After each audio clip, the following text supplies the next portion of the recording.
Thank you Guruji, thank you so much. ಅದ್ಭುತವಾದ ಧ್ಯಾನಗಳನ್ನ ದಿವ್ಯ ಸಂದೇಶದಲ್ಲಿ ಸ್ವರ ಯೋಗದ ಬಗ್ಗೆ ಹೇಳಿದ್ದಾರೆ ಗುರುಜಿ. ಸ್ವರ ಯೋಗವನ್ನು ವಿದ್ಯಾರ್ಥಿಗಳಿಗೆ ಯಾವ ರೀತಿ ನಾವು ಬಳಸಿದಾಗ, ಅವ್ರಿಗೆ ರೂಢಿ ಮಾಡಿಸಿದಾಗ ಅವರು ಅಭ್ಯಾಸದಲ್ಲಿ ಮತ್ತೆ ಏನು ಓದುವ ಟೈಮ್ನಲ್ಲಿ ಅದನ್ನ ಅಳವಡಿಸಿದಾಗ ಅವರು ಮಾನಸಿಕ ಶಕ್ತಿ, ಮನೋಬಲ ಹೆಚ್ಚಿಗೆಯಾಗಿ ಅವರು ಸ್ಥಿರವಾಗಿ ಕುಳಿತು ಓದ್ಲಿಕ್ಕೆ ಸಹಾಯ ಆಗ್ತದೆ ಅಂತ ತಿಳಿಸಿದ್ರಿ. ಮತ್ತೆ ಎರಡನೇದಾಗಿ ಮುದ್ರೆಗಳ ಬಗ್ಗೆ 2 ಮುದ್ರೆ ಅಂತ ಹೇಳಿದ್ರು ಗುರುಜಿ, ತುಂಬಾ ಅದ್ಭುತ. ಒಂದು ಗ್ಯಾಸ್ಟ್ರಿಕ್ಟಿಗಾಗಿ ಸಂಮಿತ್ ಮುದ್ರಾ, ಇನ್ನೊಂದು ಕುಲಾಸು ಮುದ್ರಾ, ಏನು ಲೈಂಗಿಕ ಗ್ರಂಥಿಗಳನ್ನ ಉತ್ತೇಜನಗೊಳಿಸ್ಲಿಕ್ಕೆ ಅಂತಂದು 2 ಮುದ್ರೆಗಳ ಬಗ್ಗೆ ವಿವರವಾಗಿ ಮಾಹಿತಿಯನ್ನು ನೀಡಿದ್ದಾರೆ ಗುರುಜಿ. ಮತ್ತೆ ಪಿರಮಿಡ್ ಪವಾಡ ಲಾಭ. ನೋಡಿ ಗುರುಜಿ, ಟೈಮ್ ಆದ್ರೂ ಕೂಡ ಏನ್ ಹೇಳ್ಬೇಕಂತ ಅನ್ನೋದನ್ನ ಧ್ಯಾನವನ್ನ ಎಷ್ಟು ಹಂಚಿಕೆ ಮಾಡ್ಲು ಅವರು ಇದು ಮಾಡ್ಕೋದಿಲ್ಲ. ನಾನು 2 ಕಿರು ಸಂದೇಶ ಆಯ್ತು ಅಂತಂದು ಅನ್ಕೊಂಡಿದ್ದೆ, ಆದ್ರೆ ಮತ್ತೆ ಒಂದು ಪಿರಾಮಿಡ್ ಏನೋ ಪವಾಡದ ಲಾಭವನ್ನ ಹೇಳಿದ್ರು. ತುಂಬಾ ಅದ್ಭುತ ಗುರುಜಿ. ನಾವು ಈ ಸೆಷನ್ ನಲ್ಲಿ ಇದ್ದಿದ್ದು ತುಂಬಾ ಲಕ್ಕಿ ಅಂತ ಹೇಳ್ಬೋದು. ಯಾಕಂದ್ರೆ ಪ್ರತಿದಿನ ಇಂಥದನ್ನ ನಾವು ಪಡೆದುಕೊಳ್ತಾ ಇದ್ದೇವೆ, ತಮ್ಮಿಂದ ಧ್ಯಾನವನ್ನ ಪಡೆದುಕೊಳ್ತಾ ಇದ್ದೇವೆ. Thank you, thank you, thank you Guruji. ಇವುಗಳನ್ನೆಲ್ಲ ಅಳವಡಿಸ್ಕೊಂಡಾಗ ಇದ್ರದ್ದು ಲಾಭ ಇನ್ನೂ ನಮ್ಗೆ ಹೆಚ್ಚಾಗಿ ಪಡಿಬಹುದು. ಮಾಸ್ಟರ್ಸ್, ಗುರುಜಿಯವರ ದಿವ್ಯ ಸಂದೇಶದ ಬಗ್ಗೆ ತಮ್ಮ ಹೇಳಿಕೆ ಅಥವಾ ಏನಾದ್ರೂ ಕ್ವಶನ್ ಇದ್ರೆ ಕೇಳ್ಬೋದು. ಒಂದ್ 5 ನಿಮಿಷ.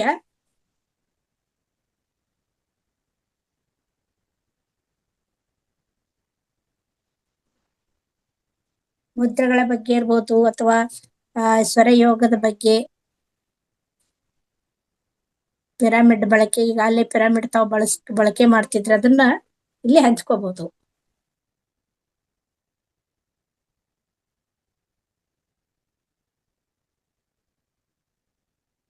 ಶಶಿಕಲಾ ಅವರೇ ಮಾತಾಡಿ. ನಮಸ್ತೆ ಸರ್. ನಮಸ್ತೆ. ನನ್ಗೆ ಈಗ ನೀವು ಹೇಳಿದ್ರಲ್ಲ, ಇದು ಮಕ್ಕಳಿಗೆ ಮಾಡಕ್ಕೆ ಏನೋ ಸ್ವರ ಸೆಟ್ ಮಾಡಕ್ಕೆ ಅಂತ. ಈ ಸ್ವರ ಸೆಟ್ ಮಾಡ್ಬೇಕಾದ್ರೆ ಈಗ ನಾವು ಒಂದು ಜ್ಞಾನ ಹಂಚಿಕೆಯಲ್ಲಿ ಕುತ್ಕೊಂಡಾಗ ನಾವು ಸೆಟ್ ಮಾಡ್ಕೊಂಡು ಕುತ್ಕೊಂಡ್ರೆ ಒಳ್ಳೇದೇನೋ, ಜ್ಞಾನ ಈಸಿಯಾಗಿ ಅಬ್ಸರ್ವ್ ಆಗತ್ತೆ ಅಂತ ನನ್ಗನ್ನಿಸ್ತು, ಅಲ್ವಾ ಸರ್? ಯಾಕೆಂದ್ರೆ ನಾವು ಈಗ ಇಲ್ಲಿ ವಿದ್ಯಾರ್ಥಿಗಳೇ, ನಾವು ಅದನ್ನ ಕಲಿಕೆಯಲ್ಲೇ ಇರೋದ್ರಿಂದ ನಮ್ಗೆ ಅದು ಬಹಳ ಉಪಯೋಗ ಆಗತ್ತೆ ಅಂತ ಅನ್ನಿಸ್ತು ನನ್ಗೆ. ಅದನ್ನ ಸೆಟ್ ಮಾಡ್ಕೊಂಡ್ರೆ ನಾವು ಎಲ್ಲರಿಗೂ ಅನುಕೂಲ ಆಗತ್ತೆ ಅಂತ. ಮತ್ತೆ 2 ಮುದ್ರೆಗಳ ಬಗ್ಗೆ ಹೇಳಿದೆ, ಅದು ಸಮಿತು ಮುದ್ರೆನಾ ಸರ್? ಸಮಿತು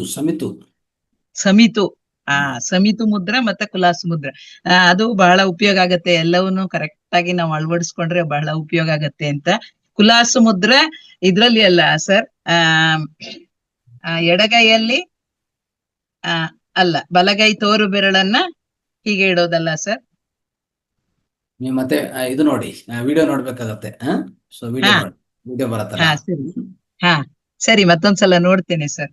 ಧನ್ಯವಾದಗಳು ಸರ್. ಮತ್ತೆ ವಿಜಯಲಕ್ಷ್ಮಿ ಮೇಡಮ್ದು, ಉಮಾರಾಣಿ ಮೇಡಮ್ದು ಎರಡೂ ಇದು ತುಂಬಾನೇ ಚೆನ್ನಾಗಿತ್ತು, ಬಹಳ ಇನ್ಫಾರ್ಮೇಟಿವ್ ಅಂತ ಅನ್ನಿಸ್ತು, ನಂಗೆ ಖುಷಿ ಆಯ್ತು. ಹಾಗೇನೆ ನಾನಿವತ್ತು ಧ್ಯಾನ ಮಾಡಿಸ್ದೆ. ನೀವು ಇದರಿಂದ ಕೊಟ್ಟಿದ್ದ ಅವಕಾಶನ ಸದುಪಯೋಗ ಮಾಡ್ಕೊಂಡಿದ್ದೇನೆ ಅಂತ ಅನ್ಕೋತೀನಿ. ಅದು ಎಲ್ಲರಿಗೂ ಉಪಯೋಗ ಆದ್ರೆ ನನಗೆ ತುಂಬಾ ಖುಷಿ ಆಗುತ್ತೆ ಸರ್. ನಮಸ್ತೆ ಸರ್. ನಮಸ್ತೆ. Thank you madam. Thank you. ಸ್ವರ ಸೆಟ್ ಮಾಡ್ಕೊಳ್ಳೋದ್ರ ಸಲುವಾಗಿ ಗುರುಜಿ ಅವರು ಹಿಂದಿನ ಸೆಷನ್ ನಲ್ಲಿ ಹೇಳಿದ್ದಾರೆ ಮೇಡಮ್. ಅವು ನಮ್ಮ ಏನ್ ಮಹಾವತಾರ ಟಿವಿಯಲ್ಲಿ ಅದನ್ನ ಸಬ್ಸ್ಕ್ರೈಬ್ ಮಾಡ್ಕೊಳ್ಳಿ. ಮತ್ತೆ ಅದರಲ್ಲಿ ಸ್ವರ ಯಾವ ರೀತಿ ಸೆಟ್ ಮಾಡ್ಕೋಬೇಕು ಅನ್ನೋದನ್ನು ವಿವರವಾಗಿ ಸಾಕಷ್ಟು ಸೆಷನ್ ಗಳನ್ನ ನಮ್ಗೆ ಕೊಟ್ಟಿದ್ದಾರೆ. ಗೊತ್ತಿದೆ ಮೇಡಮ್, ನಂಗೆ ಸ್ವರ ಸೆಟ್ಟಿಂಗ್ ಗೊತ್ತಿದೆ, ನಂಗೆ ಅದ್ ಗೊತ್ತಿದೆ. ಅದಕ್ಕೆ ನಾವು ಸೆಟ್ ಮಾಡ್ಕೊಂಡ್ ಕುತ್ಕೊಂಡ್ಬಿಟ್ರೆ, ಈ ಜ್ಞಾನ ಹಂಚಿಕೆಲ್ಲ ಸೆಟ್ ಮಾಡ್ಕೊಂಡ್ರೆ ನಮ್ಗೆ ಉಪಯೋಗ ಆಗತ್ತೆ, ಈಸಿಯಾಗಿ ಅಬ್ಸರ್ವ್ ಆಗತ್ತೆ ಅಂತ ಅನ್ನಿಸ್ತು. ನಮಸ್ತೆ ಮೇಡಮ್. Thank you. ತಾವು ಕೂಡ ಇವತ್ತ ಗುರುಜಿ ಅದ್ಭುತವಾಗಿ ಯೋಗಾಸನ ಮತ್ತು ಪ್ರಾಣಾಯಾಮನ ಹೇಳಿಸ್ಕೊಟ್ರು. ಮತ್ತೆ ನಮಗೊಬ್ಬ ಯೋಗ ಮಾಸ್ಟರ್ ಸಿಕ್ಕರು ಗುರುಜಿ. ತುಂಬಾ ಅದ್ಭುತವಾಗಿ ಮಾಡ್ತಿದ್ದಾರೆ. ಪ್ರಥಮ ತಮಗೂ ಕೂಡ ಧನ್ಯವಾದಗಳು. Thank you madam. Thank you very much. Thank you. Raju ಅವರೇ ಮಾತಾಡಿ. ಗುರುಜಿಯವರ ವಿದ್ಯಾರ್ಥಿಗಳ ಸ್ವರ, ಎಡನಾಡಿ ಸ್ವರವನ್ನ ಯಾವ ಸಮಯದಲ್ಲಿ ಅದ್ರ ಮೇಲೆ ಪ್ರಜ್ಞೆ ಇಡಬೇಕು? ಅವ್ರು ಯಾವ ಸಮಯದ ಹೇಳಿದಲ್ಲ ಆಲ್ರೆಡಿ, ಅವ್ರು ಸ್ಟಡೀಸ್ ಮಾಡುವಾಗ, ಸ್ಕೂಲಲ್ಲಿ ಕೂತ್ಕೊಂಡವಾಗ ಆ ರೀತಿಯಲ್ಲಿ ಮಾಡ್ಕೋಬೇಕಾಗತ್ತೆ. ಅದು ಆಕ್ಟಿವೇಶನ್ ಮಾಡ್ಕೋಬೇಕು ಗುರುಜಿ ಅವರು. ಬರೀ ಅದ್ರ ಮ್ಯಾಗ ಅವ್ರು ತಮ್ಮ ಲಕ್ಷ್ಯ ಇಟ್ಟರೆ ಅಷ್ಟೇ ಆಕ್ಟಿವೇಟ್ ಮಾಡ್ಕೋಬೇಕು. ಅವ್ರ ಮೇಲೆ ಗುರಿ ಅಲ್ಲ, ಅದು ಗಮನಿಸೋದಲ್ಲ, ಅದನ್ನ ಆಕ್ಟಿವೇಟ್ ಮಾಡ್ಕೊಂಡಿದ್ರೆ ಒಳ್ಳೇದು, ಉತ್ತಮ. Okay thank you.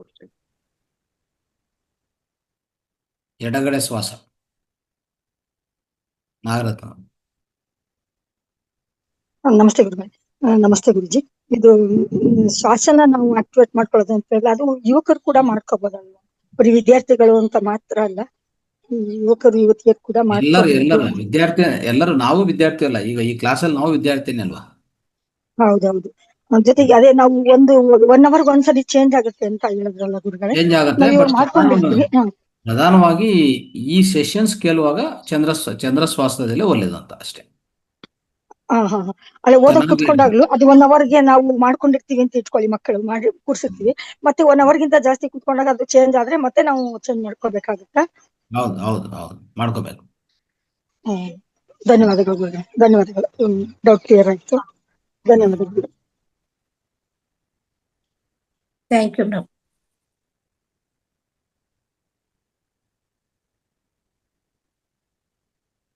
ರೈಟ್. ಇದು ಸಂಪನ್ನಗೊಳಿಸೋಣಲ್ಲ ಗುರುಜಿ? ಇನ್ನೊಬ್ರು ಹ್ಯಾಂಡ್ ರೈಸ್ ಮಾಡ್ತಾರೆ, ಇಬ್ರು. ಸುಭದ್ರ ಮಾತಾಡೋಣ. ನಮಸ್ತೆ ಗುರುಜಿ. ನಮಸ್ತೆ ನಂದಾ ಮೇಡಮ್ ಅವರು. ಹೇಳಿ ಮ್ಯಾಮ್. ನೀವು ಸ್ವರಯೋಗದ ಬಗ್ಗೆ, ಮಕ್ಕಳ ಎಜುಕೇಶನ್ ಬಗ್ಗೆ ಎಲ್ಲ ತುಂಬಾ ಚೆನ್ನಾಗಿ ತಿಳಿಸ್ಕೊಟ್ರಿ. ರಜೆ ಮುದ್ರಾಗಳು ಎಲ್ಲ ಚೆನ್ನಾಗಿ ತಿಳಿಸ್ಕೊಟ್ರಿ. ಮತ್ತೆ ವಿಜಯಲಕ್ಷ್ಮಿ ಮೇಡಮ್ ಅವರು ಶಂಬಾಲ ಬಗ್ಗೆ ತಿಳಿಸ್ಕೊಟ್ರಿ, ತುಂಬಾ ಚೆನ್ನಾಗಿ ವಿಷದವಾಗಿ ತಿಳಿಸ್ಕೊಟ್ರಿ. ಓಕೆ. ಶಶಿಕಲಾ ಮೇಡಮ್ ಅವರು ತುಂಬಾ ಚೆನ್ನಾಗಿ ಪ್ರಾಣಾಯಾಮ, ಯೋಗ ಎಲ್ಲ ಹೇಳಿಕೊಟ್ರು. ಧನ್ಯವಾದಗಳು ಗುರುಜಿ, ಧನ್ಯವಾದಗಳು. ಮಹಾ ಅವತಾರ್ ಫೌಂಡೇಶನ್ ಜ್ಞಾನ ಭಂಡಾರ, ಜ್ಞಾನ ನಿಧಿ ಗುರುಜಿ. ನಾವು ಇದರಿಂದ ತುಂಬಾ ಕಲಿಯೋದಿದೆ, ಕಲಿಬೇಕು, ಅಳವಡಿಸ್ಕೋಬೇಕು. ತುಂಬಾ ಧನ್ಯವಾದಗಳು, ಧನ್ಯವಾದಗಳು ಗುರುಜಿ. ಯಶೋಧ ಮೇಡಮ್, ಕೊನೆ ಪ್ರಶ್ನೆ. ನಮಸ್ತೆ ಗುರುಜಿ. ನಮಸ್ತೆ. ನೀವ್ ಹೇಳಿದ್ರಿ ಮುದ್ರೆಗಳು, ಸ್ವರಯೋಗ ಎಲ್ಲ ಹೇಳಿದ್ರಲ್ಲ ಗುರುಜಿ. ಆ ರೇಖಿ ಕ್ಲಾಸಲ್ಲೂ ಕೂಡ ಗುರುಗಳು ಅದನ್ನೇ ಗುರುಜಿ ಹೇಳಿದ್ದು. ಒಂದು ಜಂಕ್ಷನ್ ಪಾಯಿಂಟ್ ಇದೆ, 7 ಶರೀರ, 7 ಚಕ್ರ, ನಾಡಿಗಳು, ಸ್ವರಜ್ಞಾನ, ಮುದ್ರೆಗಳು, ಇದೆಲ್ಲ ಮಾಡ್ತೀವಿ ಅಂತಂದಾಗ ಒಂದು ಜಂಕ್ಷನ್ ಬಾಕ್ಸ್ ಓಪನ್ ಆಗ್ಬಿಡುತ್ತಲ್ಲ, ಅವಾಗ್ಲೇನೆ ನಮಗೆಲ್ಲಾ ನರನಾಡಿಗಳು ಕೂಡ ಆಕ್ಟಿವೇಟ್ ಆಗ್ತವೆ ಅಂತ ಹೇಳಿದ್ರು ಗುರುಜಿ. ಅದು ದಿನ 2-3 ಮುದ್ರೆ ಅಂತೂ ಕಂಪಲ್ಸರಿ ನೀವು ಮಾಡಿಸ್ತೀರ. ಎಲ್ಲರೂ ಕೂಡ ಅಳವಡಿಸ್ಕೊಂಡು ಆ ಮುದ್ರೆ ಆಗ್ಲಿಲ್ಲ ಯಾವಾಗ ಟೈಮ್ ಸಿಗುತ್ತೆ ಆ ಟೈಮಲ್ಲಿ ಒಂದು 15 ನಿಮಿಷ ಮಾಡ್ಕೊಂಡು, ಮತ್ತೆ ಸ್ವರಜ್ಞಾನ, ನಂದಾ ಮೇಡಮ್ ಅವರು ಪ್ರತಿದಿನ ಸ್ವರಜ್ಞಾನದ ಬಗ್ಗೆ ಅವರು ಹೇಳ್ತಾನೆ ಇರ್ತಾರೆ. ಇದೆಲ್ಲ ಮುಗ್ದಾದ್ಮೇಲೆ 10 ನಿಮಿಷ ಅಲ್ಲೇ ಕೂತ್ಕೊಂಡ್ಬಿಟ್ಟು ಹೋಗೋದ್ ಬೇಡ, ಅಲ್ಲೇ ಕೂತ್ಕೊಂಡು ಸ್ವರಜ್ಞಾನ ಅದೊಂದು ಮಾಡ್ಕೊಂಡು ಹೇಳ್ಕೊಟ್ಟಿರ್ತೀರಲ್ಲ, ಮತ್ತೆ ಪುನರ್ ಮನನ ಮಾಡ್ಕೊಂಡ್ಬಿಟ್ಟು ಆ ಮುದ್ರೆಗಳನ್ನು ಮಾಡ್ಕೊಂಡು ಒಂದು 5 ನಿಮಿಷ ಮಾಡ್ಕೊಂಡ್ರೆ ಜೀವನನೇ ಒಂಥರ ಬದಲಾವಣೆ ಆಗುತ್ತೆ ಗುರುಜಿ. ಇಂಥ ಒಂದು ಪಾಠಶಾಲೆ ಎಲ್ಲೂ ಇಲ್ಲ ಗುರುಜಿ. ಅದ್ಭುತವಾದ ಮಹಾವತಾರ್ ಫೌಂಡೇಶನ್ ಪಾಠಶಾಲೆ ಆಗಿದೆ. ನಮಗೆಲ್ಲ ಇದನ್ನೆಲ್ಲ ಅಳವಡಿಸ್ಕೊಳ್ಳೋಣ, ಕಲಿಯೋಣ, ಕಲ್ಸೋಣ. Thank you Guruji. Thank you. Shailaja madam ಮಾತಾಡಿ.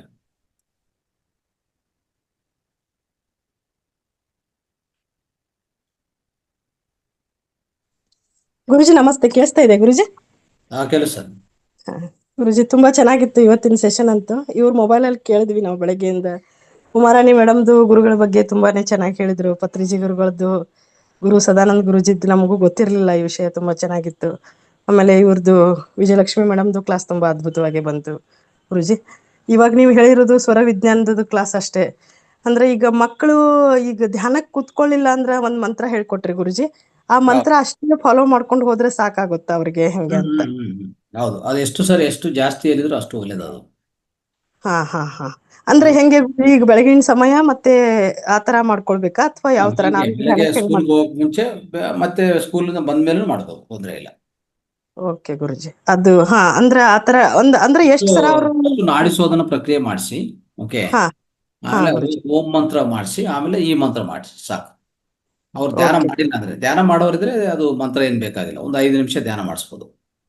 ಧ್ಯಾನ ಅಂದ್ರೆ ಸುಮ್ನೆ ಏನೋ ಒಂದ್ 5 ನಿಮಿಷ 10 ನಿಮಿಷ ನಾವು ಹೇಳ್ತಾ ಇದೀವಿ ಅಂತ ಆತರ ಕಾನ್ಸಂಟ್ರೇಷನ್ ಇರಲ್ಲ, ಹಂಗ್ ಮಾಡ್ತಾ ಇದಾರೆ. ಅದಕ್ಕೆ ಈ ತರ ಹೇಳ್ಕೊಳ್ಳೋದು ಬೆಸ್ಟ್ ಅಂತ ಅನ್ಸ್ತಾ ಇದೆ. ಮಾಡ್ಬೋದು. ಓಕೆ ಗುರುಜಿ, ತುಂಬಾ ಧನ್ಯವಾದಗಳು ಗುರುಜಿ. ಒಳ್ಳೆ ಎಷ್ಟು ಅಂದ್ರೆ ಈಗ ನಂದಾ ಮೇಡಮ್ ಹೇಳ್ದಂಗೆ ನಮಗೂ ಅದೇ ತರ ಅನ್ಸುತ್ತೆ ಗುರುಜಿ. ಡೈಲಿ ಒಂದು ಹೊಸ ಜ್ಞಾನ. ಎಷ್ಟು ನೋಡಿ, ಈಗ ಇಷ್ಟು ಸೆಷನ್ಗಳು ಬಂದಿದ್ರಲ್ಲಿ ಪ್ರತಿಯೊಂದರಲ್ಲಿ ಹೊಸ ಜ್ಞಾನ ನೀವು ನಮ್ಗೆ ಹಂಚಿಕೆ ಮಾಡ್ತಾ ಇದ್ದೀರಾ. ಈ ತರ ಎಲ್ಲಿ ಸಿಗಲ್ಲನೆ ಅನ್ಸುತ್ತೆ ನಮಗೆ, ಯಾಕಂದ್ರೆ ಇದು ಮಹಾವತಾರ್ ಫೌಂಡೇಶನ್ ಅಲ್ಲಿ ಇದು ಆಗ್ತಾ ಇರೋದು ಅಂತ ಅನ್ಸುತ್ತೆ. ಆತರ ಒಳ್ಳೆ ಜ್ಞಾನ ನಿಮ್ ಕಡೆಯಿಂದ. ಅವಾಗ್ಲೇ ಒಂದ್ ಮಾತು ಹೇಳಿದ್ರಿ, ನಾವು ವಿದ್ಯಾರ್ಥಿನಿ ಅಂತ ಇಷ್ಟೊಂದು ಜ್ಞಾನ ಎಲ್ಲ ಇಟ್ಕೊಂಡು ಇನ್ನ ಕಲಿಕೆಯಲ್ಲೇ ನೀವು ಎಲ್ಲರದು ಮಾಸ್ಟರ್ಸ್ಗಳು ಯಾರ್ಯಾರು ಸ್ವಾಧ್ಯಾಯ ಮಾಡ್ತಾರೆ ಅವ್ರದ್ದು ಎಷ್ಟು ನೀಟಾಗಿ ಕೇಳಿಸ್ಕೊಳ್ತೀರಾ. ಅದ ನಾವು ಎಲ್ಲರೂ ಅಳವಡಿಸ್ಕೊಂಡು ಹೋದ್ರೆ ಜೀವನದಲ್ಲಿ ಎಷ್ಟೋ ಜ್ಞಾನ ಪಡ್ಕೊಳ್ಬಹುದು ಅಂತ ಅನ್ಸುತ್ತೆ ಗುರುಜಿ. ನಾನಂತೂ ಇಲ್ಲಿ ಒಂದು ಶೇರಿಂಗ್ ಮಾಡ್ಬೇಕು ಅಂತ ಅನಿಸ್ತಾ ಇದೆ. 2 ನಿಮಿಷ ಮಾತಾಡ್ಬೋದಾ ಗುರುಜಿ? ಸಮಯ ಇದೆಯಾ? ಮಾತಾಡಿ. ಅಂದ್ರೆ ನಾನು 2-3 ಸಲ ನಾನು ಎಷ್ಟೆಷ್ಟು ನಿಮ್ಮ ಇದು ಫೌಂಡೇಶನ್ ಕಾರ್ಯಕ್ರಮದಲ್ಲಿ ನಿಮ್ಮನ್ನ ಮೀಟ್ ಆದಾಗ ನಾನು ನೋಡಿದ್ದು ಒಂದೇ ನಿಮ್ಮಲ್ಲಿ, ಅಂದ್ರೆ ಯಾವಾಗ್ಲೂ ಒಂದು ಮಗುವಿನ ಸ್ವಭಾವ ಇದ್ರೆ ನಾವು ಎಷ್ಟು ಬೇಕಷ್ಟು ಯಾವ ತರ ಇನ್ನೋಸೆನ್ಸ್ ವರ್ಕ್ ಆಗುತ್ತೆ ಅನ್ನೋದಕ್ಕೆ ನೀವೇ ಉದಾಹರಣೆ ಗುರುಜಿ. ಇಷ್ಟೊಂದು ಜ್ಞಾನ ಎಲ್ಲ ಹಂಚಿಕೆ ಮಾಡಿದ್ರೂ ಆ ಒಂದು ಇನ್ನೋಸೆನ್ಸ್ ನಮ್ಮಲ್ಲಿ ಎಲ್ಲರಲ್ಲಿ ಬಂದ್ರೆ ಅಲ್ಲಿ ಇಷ್ಟು ನಾವು ಕಲ್ತಿದ್ವಿ ಅನ್ನೋ ಒಂದು ಅಹಮ್ಮಯ ಬರಲ್ಲ ಅಂತ ಅನ್ಸುತ್ತೆ ಗುರುಜಿ. ಅದಕ್ಕೆ ನೀವು ಉದಾಹರಣೆ ಅಂತ ಅನಿಸ್ತು ನನಗೆ. 2-3 ಸಲ ನಾನು ನೀವು ಮೀಟ್ ಆದಾಗ ಪ್ರತ್ಯಕ್ಷವಾಗಿ ನೋಡಿದಾಗ ಅದು ಅಂದ್ರೆ ಆ ತರನೇ ಇರೋದಲ್ವಾ ಗುರುಜಿ. ಇದು ನಾವ್ ಎಷ್ಟು ಜ್ಞಾನ ಪಡ್ಕೊಂಡ್ರೇನು ಅಲ್ಲಿ ಒಂದು ನಾವು ವಿದ್ಯಾರ್ಥಿ ಆಗಿದ್ದಾಗ್ಲೇ ಎಲ್ಲ ಕಲಿಯಕ್ ಸಾಧ್ಯ ಅಂತ ಒಂದು ಅನಿಸ್ತು ಇವತ್ತು ಗುರುಜಿ ನೀವು ಹೇಳಿದ್ರ ಮೇಲೆ. ಹೌದು, ಖಂಡಿತ ತುಂಬಾ ನಾವು ಕಲಿತಾನೆ ಇರಬೇಕು. ಯಾವ್ದು ಅಹಂಕಾರ ಬರಬಾರದು. ಹಾ, ಅವಾಗ ಇನ್ನಷ್ಟು ಜ್ಞಾನ ಪಡ್ಕೊಳಕ್ಕೂ ನಮ್ಗೆ ಇದು ಸಿಗುತ್ತೆ ಅಲ್ವಾ ಗುರುಜಿ. ತುಂಬಾನೇ ಅದ್ಭುತವಾಗಿತ್ತು ಗುರುಜಿ. ಒಳ್ಳೆ ಟಾಪಿಕ್ಸ್ ಬರ್ತಾ ಜ್ಞಾನ ತಿಳ್ಕೋಬೇಕು, ಜ್ಞಾನ ಕಲ್ಸ್ಕೊಡ್ಬೇಕು, ಅರ್ಥ ಆಯ್ತಾ? ಸೊ ಹಾ ಅಲ್ಲಿ ಗುರುಜಿ. ಯಾವುದೇ ಅಹಂಕಾರಕ್ಕೂ ಇದು ಅವಕಾಶ ಕೊಡಬಾರ್ದು. ಒಂದು ಮಗುವಿನ ಮನಸ್ಸು ತರನೇ ಇರಬೇಕು. ಚೈಲ್ಡ್ ಲೈಕ್ ಮೈಂಡ್ ಅಂತ ಹೇಳ್ತೀವಲ್ಲ, ಆ ರೀತಿ ಇರಬೇಕು. ಹೌದು ಯಾವುದು ಗುರು. ಹೆಚ್ಚಾಗಿ ನಾವು ದೊಡ್ಡವರು, ನಾನು ಎಷ್ಟು ತಿಳ್ಕೊಂಡಿದ್ದೀನಿ, ಇಷ್ಟೇ ಹೇಳ್ತೀನಿ, ನಾನೊಂದು ಅದೆಲ್ಲಾನು ಬಿಟ್ಬಿಡ್ಬೇಕು. ಓಕೆ. ಹೌದು ಗುರು, ಹೌದು. ಸ್ಟೂಡೆಂಟ್ಸ್ ಆಗೇ ಇರಬೇಕು ನಾವು ಜೀವನ ಪೂರ್ತಿ. ಎಷ್ಟು ಕಲ್ತ್ರೂ ಕಡಿಮೆ ಅಲ್ವಾ ಗುರುಜಿ. ಇದು ಹೌದು. ಆತ್ಮಜ್ಞಾನ, ಇದಕ್ಕೆ ಕೊನೆನೇ ಇಲ್ಲ ಅಲ್ವಾ ಗುರುಜಿ. ಇದು ಪೂರ್ತಿ ಇದೊಂದು ಜಗತ್ತಲ್ಲೇ ಒಂದು ದೊಡ್ಡ ವಿದ್ಯೆನೆ ಅನ್ಸುತ್ತೆ ಇದು. ಹೌದು. ಅನಂತ ಅದು. ಅಂತಾನೆ ಅದು. ಹೌದು ಗುರುಜಿ, ತುಂಬಾ ಒಳ್ಳೆ ಕ್ಲಾಸ್ ಬಂತು ಇವತ್ತಂತೂ. ತುಂಬಾ ಧನ್ಯವಾದಗಳು ಗುರುಜಿ. ಟೆಲಿಪತಿ ಬಗ್ಗೆ ಶೇರಿಂಗ್ ಬೇಕಂದ್ರೆ ನಾಳೆ ಮಾಡ್ತೀನಿ ಗುರುಜಿ ನಾನು ಅದು class. Yes. Guruji okay Guruji, ತುಂಬಾ ಧನ್ಯವಾದಗಳು Guruji. Thank you Guruji. Thank you Guruji. ಈ ವೇದಿಕೆಯಲ್ಲಿ ಇನ್ನೊಂದು ವಿಷಯ ಹೇಳಕ್ಕೆ ಇಷ್ಟಪಡ್ತೀನಿ ಗುರುಜಿ. ನೆಕ್ಸ್ಟ್ ಏನಾದ್ರು ಮತ್ತೆ ರೇಖಿ ಕ್ಲಾಸ್ ಮತ್ತೆ ಟೆಲಿಪತಿ ಕ್ಲಾಸ್ ಏನಾದ್ರು ಟೈಮ್ ಸಿಕ್ಕೋ ಅವ್ರು ಕೋಚಿಂಗ್ ಕೊಡ್ತೀನಿ ಅಂತಂದ್ರೆ ಯಾರು ಕೂಡ ಮಿಸ್ ಮಾಡ್ಕೋಬೇಡಿ. ಅದ್ಭುತವಾದ ಕ್ಲಾಸ್ಗಳು ಅವೆರಡೂನು ಕೂಡ. ಈಗ ಯಾರು ಮಿಸ್ ಮಾಡ್ಕೊಂಡಿದ್ದೀರಾ ಅವರೆಲ್ಲ ಮತ್ತೊಮ್ಮೆ ಅದನ್ನ ಉಪಯೋಗ ಪಡ್ಕೊಳ್ಳಿ ಅಂತ ಹೇಳ್ತೀನಿ. ನಾನು ಕೂಡ ಮತ್ತೊಮ್ಮೆ ಉಪಯೋಗ ಪಡ್ಕೋಬೇಕು ಗುರುಜಿ. ನಾನು ಕೂಡ ನಂದಾ ಮೇಡಮ್ ಬಾಳ ಮಿಸ್ ಮಾಡ್ಕೊಂಡ್ವಿ. ಪ್ರತಿ ಕ್ಷಣನೂ ಅವ್ರನ್ನ ನೆನ್ಪು ಮಾಡ್ಕೊಂತಾನೆ ಇದ್ವಿ. ನಂದಾ ಮೇಡಮ್ ಮತ್ತೆ ರೇವತಿ ಮೇಡಮ್ ಕೂಡ ಬರ್ತೀನಿ ಅಂತ ಹೇಳಿದ್ರು. ಅವರೆಲ್ಲ ಬರ್ತಾರೆ ಅಂತ ನಿರೀಕ್ಷೆನೂ ಕೂಡ ಇಟ್ಕೊಂಡಿದ್ವಿ. ತುಂಬಾ ಬೇಸರನೂ ಆಯ್ತು. Thank you Nanda madam. ಇನ್ನೊಮ್ಮೆ ಸಿಗೋಣ ನಂದಾ ಮೇಡಮ್, ಬನ್ನಿ. Yes. Thank you Guruji. Thank you. Right. Okay masters, ಕಾರ್ಯಕ್ರಮ ಸಂಪನ್ನಗೊಳಿಸಿ. ರೈಟ್. ನಂದಾ ಮೇಡಮ್ ಇದ್ದೀರಾ? ರೈಟ್. ಓಕೆ. ಸೊ ಎಲ್ಲರಿಗೂ ಧನ್ಯವಾದಗಳು. ಇಂದಿನ ಕಾರ್ಯಕ್ರಮ ಅದ್ಭುತವಾಗಿ ನಡೀತು. ಎಲ್ಲ ಯೋಗಾಸನಗಳು, ಪ್ರಾಣಾಯಾಮ ಟೆಕ್ನಿಕ್ಸ್ ಇವತ್ತಿಂದ ತಿಳಿಸ್ಕೊಡ್ತಾ ಇರೋಂಥ ಶಶಿಕಲಾ ಮೇಡಮ್ಗೆ ಪ್ರತ್ಯೇಕ ಧನ್ಯವಾದಗಳು ಗುರುಜಿ. ಇನ್ನೊಂದು ಹೇಳ್ಬೇಕು ಗುರುಜಿ, ಟೈಮ್ ಇದೆ. ಅದು ಶಿವಂಬು ಚಿಕಿತ್ಸೆ ಬಗ್ಗೆ ಮಾತಾಡಿದ ತಕ್ಷಣನೇ ಗುರುಜಿ ನನಗೆ 3 ಜನ 4 ಜನ ಫೋನ್ ನಂಬರ್ ಇಸ್ಕೊಂಡ್ರ ಗುರುಜಿ. ಅವ್ರಿಗೂ ಕೇಳಿದ್ರು ಏನ್ ಮಾಡೋದು ಅಂತ. ಅವ್ರಿಗೂ ಕೂಡ ನಾನು ಹೇಳ್ದೆ ಗುರುಜಿ. ಆಮೇಲೆ ಸಣ್ಣೇಗೌಡ್ರ ನಂಬರ್ ಕೊಟ್ಟಿದ್ದೀನಿ. ಅಂದ್ರೆ ನಮ್ಮ ಹತ್ರ ಲೇಡೀಸ್ ಹತ್ರ ಏನಾದ್ರು ಹೇಳ್ಕೊಳಕ್ಕೆ ಅವ್ರಿಗೆ ಮುಜುಗರ ಆಗುತ್ತೆ ಅಂತಂದ್ರೆ ಸಣ್ಣೇಗೌಡ ಅಂತ ಹೇಳ್ಬಿಟ್ಟು ಸಣ್ಣೇಗೌಡ್ರ ನಂಬರ್ ಅವ್ರಿಗೆ ಕೊಟ್ಟಿದ್ದೀನಿ ಗುರುಜಿ. ನನಗಂತೂ ಬಹಳ ಖುಷಿ ಆಯ್ತು ಗುರುಜಿ. ಎಲ್ಲರಿಗೂ ಇದೆ ಗುರುಜಿ ಅದ್ ಮಾಡ್ಕೋಬೇಕು ಅಂತಂದ್ರೆ, ಆದ್ರೆ ಹಿಂಜರಿಕೆ ಇದೆ ಅಂತ ನನಗೆ ಅನ್ನಿಸ್ತು ಗುರುಜಿ. ಅಂದ್ರೆ ತುಂಬಾ ಹಿಂಜರಿಕೆ ಇದೆ. ಅದ್ರ ಬಗ್ಗೆನೆ ಕ್ಲಾಸ್ ಕೊಡ್ಬೇಕು ಅಂತ ಬಹಳ ನಿರೀಕ್ಷೆ ಇದೆ ಗುರುಜಿ. ಎಲ್ಲರೂ ಕೂಡ ನಂದಾ ಮೇಡಮ್ಮೇ ಆಗ್ಲಿ, ಸಣ್ಣೇಗೌಡ್ರೆ ಆಗ್ಲಿ, ಎಲ್ಲರೂ ಇದು ಹೆಂಗೆ ಅಂದ್ರೆ ಧ್ಯಾನ ಹೇಗೆ ಪ್ರಚಾರ ಮಾಡ್ತೀವಲ್ಲ, ದಿನನಿತ್ಯ ಏನಿರೋದೇ ಹೇಳ್ತಾ ಇರ್ತೀವಿ. ಶ್ವಾಸದ ಮೇಲೆ ಗಮನ ಪ್ರತಿಯೊಬ್ಬರಿಗೂ ಗೊತ್ತು. ಆದ್ರೆ ಮತ್ತೆ ಪದೇ ಹೇಳ್ತಾ ಇರ್ತೀವಿ. ಯಾಕೆ ಹೇಳ್ತೀವಿ ಅಂದ್ರೆ ಎಷ್ಟು ಸಲ ಹೇಳಿದ್ರು ಸಾಕಾಗಲ್ಲ. ಅದು ಎಷ್ಟು ಸಲ ಹೇಳಿದ್ರು ಅಷ್ಟು ಒಳ್ಳೇದೇ ಅಲ್ವಾ? ಆ ವೇದಿಕೆಯಲ್ಲಿ ಅವಾಗ ಅನ್ನಿಸ್ತು ಗುರುಜಿ ನನಗೆ, ಎಲ್ಲರಿಗೂ ಇದೆ ಬಂದಿರೋ ಕಾಯಿಲೆನ ಉಪಶಮನ ಉಪಯೋಗ ಪಡಿಸ್ಕೋಬೇಕು ಅಂತಾನೂ ಇದೆ. ಅದರಿಂದ ನಾವು ಗುಣಪಡಿಸ್ಕೋಬೇಕು ಅಂತಾನೂ ಇದೆ. ಆದ್ರೆ ಎಲ್ಲ ಒಂದ್ ಕಡೆ ಅವ್ರಿಗೆ ಒಂಥರ ಮುಜುಗರ, ಹಿಂಜರಿಕೆ ಅಂತ ನನಗೆ ಅನ್ನಿಸ್ತು ಗುರುಜಿ. ಕರೆಕ್ಟ್. ಅದಕ್ಕೆ ನಾವೇನಂದ್ರೆ, ಈಗ ನೀವು ಮೊನ್ನೆ ಮಾತಾಡೋದು ತುಂಬಾ ಒಳ್ಳೇದಾಯ್ತು. ಅಲ್ಲಿ ನೇರವಾಗಿ ಪ್ರತ್ಯಕ್ಷವಾಗಿ ಎಲ್ಲರ ಮುಂದೆ ಶಿವಂಬು ಬಗ್ಗೆ ನೀವು ಪ್ರಸ್ತುತಪಡಿಸಿದ್ರಲ್ಲ, ಅದು ತುಂಬಾ ಒಳ್ಳೆ, ಅವರಲ್ಲಿ ಎಲ್ಲರಿಗೂ ಒಂದು ಜ್ಞಾನ ಸಿಕ್ತು. ಅದು ಅಂದ್ರೆ ಈ ರೀತಿಯಲ್ಲಿ ಪ್ರತಿಯೊಬ್ರು ಮಾತಾಡ್ಬೇಕು, ಓಪನ್ ಆಗಿ ಮಾತಾಡ್ಬೇಕು. ಎಸ್ ಗುರುಜಿ, ಆದ್ರೆ ನಮ್ಮ ಇಲ್ಲಿ ಅಟೆಂಡ್ ಮಾಡ್ತಿರೋದು ಒಂದ್ 4-5 ಜನ ಇದ್ರು ಅನ್ಸುತ್ತೆ. ಅಲ್ಲಿ ಇದ್ದರೆಲ್ಲ ಹೊಸ ಮುಖಗಳು ಇದ್ದಿದ್ದು ನನಗೆ. ಹೌದು, ಹಂಗಾಗಿ ಅವ್ರಿಗೂ ಕೂಡ ಮುಟ್ಲಿ ಅಂತ ಹೇಳ್ಬಿಟ್ಟು ಆ ವಿಷಯನ ಅಲ್ಲಿ ಹೇಳ್ದೆ ಗುರುಜಿ. ತುಂಬಾ ಒಳ್ಳೆ ಒಳ್ಳೆ ಕೆಲಸ ಆಯ್ತು. ಬಟ್ ಒಂದೇನಂದ್ರೆ ಶಿವಂ ಬಗ್ಗೆ ಇಂಥ ನಿಮ್ಮಂಥ ಮಾಸ್ಟರ್ಸ್ ಎಲ್ಲೆಲ್ಲಿ ಯಾರ್ಯಾರು ಇಲ್ಲಿ ಅನ್ವಯಿಸ್ಕೊಂತ ಇದ್ರೋ, ಆಚರಣೆ ಮಾಡ್ತಾ ಇದ್ರೋ, ಎಲ್ಲರೂ ಮತ್ತೆ ಒಂದ್ಸರಿ ಈ ವೇದಿಕೆಯಲ್ಲಿ ಸಪ್ರೇಟ್ ಕ್ಲಾಸ್ ಕೊಡ್ತಾ ಹೋಗಿ. ಇದು ಗುರುಜಿ. ಎಷ್ಟು ಹೆಚ್ಚಾಗಿ ಕೊಟ್ರೆ ಅಷ್ಟು ಒಳ್ಳೇದು. ಯಾಕಂದ್ರೆ ಇಂಜರಿಗೆ ಏನ್ ಬೇಕಾಗಿಲ್ಲ. ನಾವು ಅಲ್ಲೋಪತಿ ಟ್ಯಾಬ್ಲೆಟ್ ತಿನ್ಬೇಕು, ಇಲ್ಲ ಇನ್ನೊಬ್ರಿಗೆ ತಿನ್ನಿ ಅಂತ ಹೇಳ್ಬೇಕಂದ್ರೆ ಅಲ್ಲಿ ಮುಜರಿ ಒಂಥರ ಇಂಜರಿಕೆ, ಇಲ್ಲಾಂದ್ರೆ ನಾವು ಬ್ಯಾಕ್ ಸ್ಟೆಪ್ ತಗೋಬೇಕು, ಅದಕ್ಕೆ ಮಾತ್ರ. ಇದಕ್ಕಲ್ಲ. ಇದು 5,000 ಹಿಂದೆ ಇರುವಂತ ನಮ್ಮ ಸ್ವೀಯ ಜ್ಞಾನ. ಇದು ನಮ್ಮ ಭಾರತದ ಜ್ಞಾನ, ಪ್ರಾಪಂಚಿಕ ಜ್ಞಾನ, ಐ ಮೀನ್ ಪ್ರಾಚೀನ ಜ್ಞಾನ. ಇದು ಪೂರ್ವಜರಿಂದ ಬಂದಿರುವಂತ ಅತಿ ಉನ್ನತವಾದ ಜ್ಞಾನ. ಇದನ್ನು ಹೇಳಕ್ಕೆ ಹಿಂಜರಿಕೆ ಯಾಕೆ ಅಲ್ವಾ? ಹೌದು ಗುರುಜಿ. ಉದಾಹರಣೆಗೆ ನಮ್ಮ ಇಂದಿನ ಪ್ರೈಮ್ ಮಿನಿಸ್ಟರ್, ಹಳೆ ಪ್ರೈಮ್ ಮಿನಿಸ್ಟರ್ ಆದ ಶ್ರೀಯುತ ಮೊರಾರ್ಜಿ ದೇಸಾಯಿ ಅವರು ಅದ್ಭುತವಾದ ರೀತಿಯಲ್ಲಿ ಬುಕ್ ಬರೆದಿರೋದು. ಆ ಬುಕ್ ನನಗೆ ಸಿಗ್ತಾ ಇಲ್ಲ. ಆ ಬುಕ್ ಆ್ಯಕ್ಚುಲಿ ಬೇರೆಯವ್ರ ಹತ್ರ ಇದೆ, ಅದು ಕಾಪಿ ತರಿಸ್ಬೇಕು. ನೋಡಿ ಏನಾಗಿದೆ ಅಂದರೆ, ಬರ್ತಾ ಬರ್ತಾ ಅಂಥ ಬುಕ್ಗಳು ಮಾಯ ಮಾಡಿದ್ದಾರೆ. ಬುಕ್ಗಳು ನಮಗೆ ಲಭ್ಯವಾಗಿಲ್ಲದೆ ಮಾಯ ಮಾಡಿದ್ದಾರೆ. ಅರ್ಥ ಮಾಡ್ಕೊಳ್ಳಿ ಯಾವ ರೀತಿಯಲ್ಲಿ ಇಲ್ಲಿ ನಡೀತಾ ಇದೆ, ಯಾವ ರೀತಿಯಲ್ಲಿ ದಗ, ಮೋಸ, ವಂಚನೆ ಎಷ್ಟು ಆಗ್ತಾ ಇದೆ ಸೊಸೈಟಿಯಲ್ಲಿ.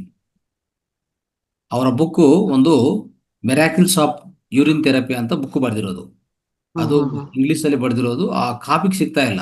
ನಾನು ಎಲ್ಲಿ ಅಮೆಜಾನಲ್ಲಿ ಎಲ್ಲಿ ಹೋದ್ರೂ ನೋಡೋಣ, ಪ್ರಯತ್ನ ಮಾಡೋಣ ಅಂದರೆ not available, currently not in printing ಅಂತ ಬರುತ್ತೆ. ಸಿಗೋದೇ ಎಲ್ಲ ಅದು ಬುಕ್ಕು. ಆ ರೀತಿಯಲ್ಲಿ ಆಗಿದೆ. ಅಂದರೆ ಅವರು ಬರೆದಿರುವಂಥ ಬುಕ್ ಅದು. ಅವರು ಪ್ರಧಾನವಾಗಿ ಇನ್ಸ್ಪೈರ್ ಆಗಿರೋದು ರಾಜೋವಿ ಪಟೇಲ್ ಅಂತ, ರಾಜೋಭಾಯ್ ಪಟೇಲ್ ಅಂತ ಒಬ್ರು, ಅವರ ಫ್ರೆಂಡ್. ರಾಜೋಭಾಯ್ ಪಟೇಲ್ ಅವರು ಅಹಮದಾಬಾದ್, ಗುಜರಾತಿಂದ. ಅವರಿಂದನೇ ಇನ್ಸ್ಪೈರ್ ಆಗಿರೋದು ಅದು. ಆ ರಾಜುಭಾಯ್ ಪಟೇಲ್ ಅವರು ಮಹಾತ್ಮ ಗಾಂಧಿ ಫ್ರೆಂಡ್. ಅವರು ಇವ್ರಿಗೆ ಇನ್ಸ್ಪಿರೇಷನ್, ಯಾರಿಗೂ ಮೊರಾರ್ಜಿ ದೇಸಾಯಿಗೆ ಒಂದು ಬುಕ್ ಕೊಡ್ತಾರೆ. ಆ ಬುಕ್ ಹೆಸರು ದಿ ವಾಟರ್ ಆಫ್ ಲೈಫ್. ಅದು ಯೂರಿನ್ ಥೆರಪಿ ಬುಕ್. ಅದು ಬರೆದಿರೋದು ಜಾನ್ ಆರ್ಮ್ಸ್ಟ್ರಾಂಗ್ 1943 ಬರೆದಿರೋ ಬುಕ್ ಅದು. ಆ ಬುಕ್ಕನ್ನು ಒಂದು ವೇದಿಕೆ ಮೇಲೆ ಪ್ರೆಸೆಂಟೇಷನ್ ಕೊಡ್ತಾರೆ ರಾಜುಭಾಯ್ ಪಟೇಲ್ ಇವ್ರಿಗೆ. ಆ ಬುಕ್ ಓದಿದ ಮೇಲೆ ಇವ್ರಿಗೆ ಏನು ಇಷ್ಟೆಲ್ಲ ಜ್ಞಾನ ಇದೆ ಇದರಲ್ಲಿ, ಇಷ್ಟು ಒಳ್ಳೆ ಜ್ಞಾನ ಇದು, ನಮ್ಮ ಭಾರತ ಜ್ಞಾನ ಅಂತ ಹೇಳ್ಬಿಟ್ಟು ಇವರು ಶುರು ಮಾಡ್ತಾರೆ. ಯಾವುದು? Urine therapy. ಅವರು 60 ವರ್ಷ ಸಮಯದಲ್ಲಿ ಶುರು ಮಾಡಿರೋದು. ಕೊನೆವರೆಗೂ 100 ವರ್ಷ ಬದುಕಿರೋದು ಅವರು. 100 years ಎಕ್ಸಾಕ್ಟ್ಲಿ. 100 years ತನಕ ಮಾಡ್ತಾ ಇದ್ರು, ಲಾಸ್ಟ್ ಡೇವರೆಗೂ ಮಾಡ್ತಾ ಇದ್ರು. ಅವರ ಸ್ಕಿನ್ ಆಗಲಿ, ಅವರ ಸ್ಕಿನ್ನಲ್ಲಿ ಎಷ್ಟು ಗ್ಲೋ ಅಂದರೆ ಅಷ್ಟು ಗ್ಲೋ. ಒಂದು ಫೋಲ್ಡಿಂಗ್ಸ್ ಇಲ್ಲ ಸ್ಕಿನ್ನಲ್ಲಿ. ಹೌದು ಗುರುಜಿ. ನಾನು ಒಂದು ವಿಚಾರ ಅಲ್ಲಿ ವೇದಿಕೆ ಮೇಲೆ ಹೇಳದ್ ಮರ್ತೆ ಗುರುಜಿ. ನಾನು ಕೂಡ ನನ್ನ ಫ್ರೆಂಡಿಗೆ ಅದನ್ನು ಹೇಳ್ಕೊಟ್ಟಿದ್ದೆ ಗುರುಜಿ. ಅವರಿಗೆ BP ಇತ್ತು, ಶುಗರ್ ಇತ್ತು, ಥೈರಾಯ್ಡ್ ಇತ್ತು, ಆಮೇಲೆ ಹಾರ್ಟ್ ಪೇಷಂಟ್ ಕೂಡ ಅವರು. ತುಂಬಾ ಕೈ ಎಲ್ಲ ನಾವು ಓಡಾಡದೆ ಒಂಥರ ತುಂಬಾ ಕಷ್ಟ ಆಗ್ತಿತ್ತು ಅವಳಿಗೆ. ಅವರು ಹಾಸ್ಪಿಟ್ಲಿಗೆ ತೋರಿಸ್ತಿದ್ರು, ಎಲ್ಲ ತುಂಬಾ ಮೆಡಿಸಿನ್ ತಗೊಂತಿದ್ರು. ನನಗೇನು ಬೇಜಾರಾಗ್ತಿತ್ತು. ಒಂದಿನಕ್ಕೆ ಏನಿಲ್ಲ ಅಂದ್ರೆ 10-13 ಮಾತ್ರೆ ತಗೊಳೋರು ಗುರುಜಿ. ಆಮೇಲೆ ನಾನು ಇದನ್ನ ಹೇಳ್ಕೊಟ್ಟೆ ಗುರುಜಿ ಅವರಿಗೆ. ಫಸ್ಟ್ ಧ್ಯಾನ ಮಾಡಿಸಿದೆ. ನಮ್ಮ ಮನೆಗೆ ಬಂದಾಗ ಅವ್ರ ಹತ್ರ ಧ್ಯಾನ ಮಾಡಿಸಿ ಇದ್ರ ಬಗ್ಗೆ ಹೇಳ್ಕೊಟ್ಟೆ. ಅವರು ಕೂಡ ಮುಜುಗರ ಪಟ್ರು, ಅಯ್ಯೋ ಹೆಂಗಪ್ಪ ಮಾಡೋದು ಅಂತ ಹೇಳ್ಬಿಟ್ಟು. ಅವ್ರಿಗೂ ಸ್ಟಾರ್ಟಿಂಗ್ ನಾನು ಹೇಳ್ಕೊಟ್ಟೆ ಗುರುಜಿ, ಫಸ್ಟ್ ನೀರಲ್ಲಿ ಹಾಕ್ಬಿಟ್ಟು ಮಾಡಮ್ಮ. ಅರ್ಧ ನೀರು, ಸ್ವಲ್ಪ ಒಂದ 10 ಹನಿ ನಿಮಗೆ ಎಷ್ಟು ಬೇಕು ಅನ್ಸುತ್ತೆ ಅಷ್ಟು ಹಾಕೊಂಡು ನೀನು ಸೇವನೆ ಮಾಡೋದು ಅಭ್ಯಾಸ ಮಾಡ್ಕ. ಆಮೇಲೆ ನಿನ್ಗೆ ಗೊತ್ತಾಗುತ್ತೆ. ಫಸ್ಟ್ ಟೇಸ್ಟ್ ಮಾಡು, 2 ಹನಿ ನಾಲ್ಕು ಮೇಲೆ ಹಾಕೊಂಡು ಟೇಸ್ಟ್ ಮಾಡು ಅಂದ್ರೆ ಅವ್ರಿಗೆ ಹೇಳಿದ್ದು ಗುರುಜಿ. ಅಂದ್ರೆ ಆಹಾರ ಪದ್ಧತಿ ಹೇಳ್ಕೊಟ್ಟೆ ಗುರುಜಿ. ಹೊರಗಡೆ ಏನು ತಿನ್ಬಾರದು, ಮನೇಲಿ ಸಾತ್ವಿಕ ಆಹಾರ ಏನಿರುತ್ತೋ ಅದನ್ನ ಮಾತ್ರ ತಿನ್ಕೊಂಡು, ಅವಾಗ ಏನು ಗೊತ್ತಾಗಲ್ಲ. ಅಂದ್ರೆ ಸ್ಮೆಲ್ ಬರೋದೇ ಆಗ್ಲಿ ಯಾವ್ದೇ ಆಗ್ಲಿ ಗೊತ್ತಾಗೋದಿಲ್ಲ. ಆ ತರ ಮಾಡು ಅಂತ ಹೇಳ್ಕೊಟ್ಟಾಗ ಗುರುಜಿ. ಇವಾಗ ಅವರು 1.5 ತಿಂಗಳಾಯ್ತು ಮಾಡ್ತಿದ್ದಾರೆ. ಗುರುಜಿ ಒಂದು ಬೆಳಗ್ಗೆ ಒಂದು ಟೀ ಲೋಟದಲ್ಲಿ 1 ಲೋಟ ಕುಡಿತಾರೆ, ರಾತ್ರಿ ಮಲಗುವಾಗ 1 ಲೋಟ ಕುಡಿತಾರಂತೆ ಗುರುಜಿ. ಹೋದ್ ತಿಂಗಳು ಟೆಸ್ಟ್ ಮಾಡ್ಸಕ್ಕೆ ಅಂತ ಹಾಸ್ಪಿಟ್ಲಿಗೆ ಹೋಗಿದ್ದಾರೆ. ಹಾಸ್ಪಿಟ್ಲಿಗೆ ಹೋದಾಗ ಎಲ್ಲ ಬ್ಲಡ್ ಟೆಸ್ಟ್ ಎಲ್ಲ ಮಾಡಿದ್ದಾರೆ. ಎಲ್ಲ ಮಾಡಿದಾಗ ಗುರುಜಿ ಅವರು ಬೆನ್ ತಟ್ಟಿದ್ರಂತೆ ಗುರುಜಿ ಡಾಕ್ಟ್ರು. ಏನಮ್ಮ ಇಷ್ಟು ಕ್ಯೂರ್ ಆಗಿ ಬಂದಿದ್ಯಾ ನೀನು, ಶುಗರ್ ಎಲ್ಲ ನಾರ್ಮಲ್ ಆಗಿದೆ, BP ನಾರ್ಮಲ್ ಆಗಿದೆ, ಹಾರ್ಟ್ ಪೇಷಂಟ್ ಇದ್ರಲ್ಲ ಅದೆಲ್ಲ ಫುಲ್ ನಾರ್ಮಲ್ ಆಗಿದೆ, ಥೈರಾಯ್ಡ್ ನಾರ್ಮಲ್ ಆಗಿದೆ, ಅಂತ ಹೇಳಿ ಬೆನ್ತಟ್ಟಿ ಏನ್ ಇದಕ್ಕೆಲ್ಲ ಕಾರಣ ಅಂತ ಕೇಳಿದ್ರಂತೆ ಗುರುಜಿ. ಅವರು ಕೂಡ ಓದಾಗೆಲ್ಲ ಹೇಳ್ತಿರ್ತಾರೆ, ಎಲ್ಲಾ ಪೇಷಂಟ್ಗಳಿಗೂ ಧ್ಯಾನ ಮಾಡಿ ಅಂತಾನೆ ಹೇಳ್ತಿರ್ತಾರೆ ಗುರುಜಿ.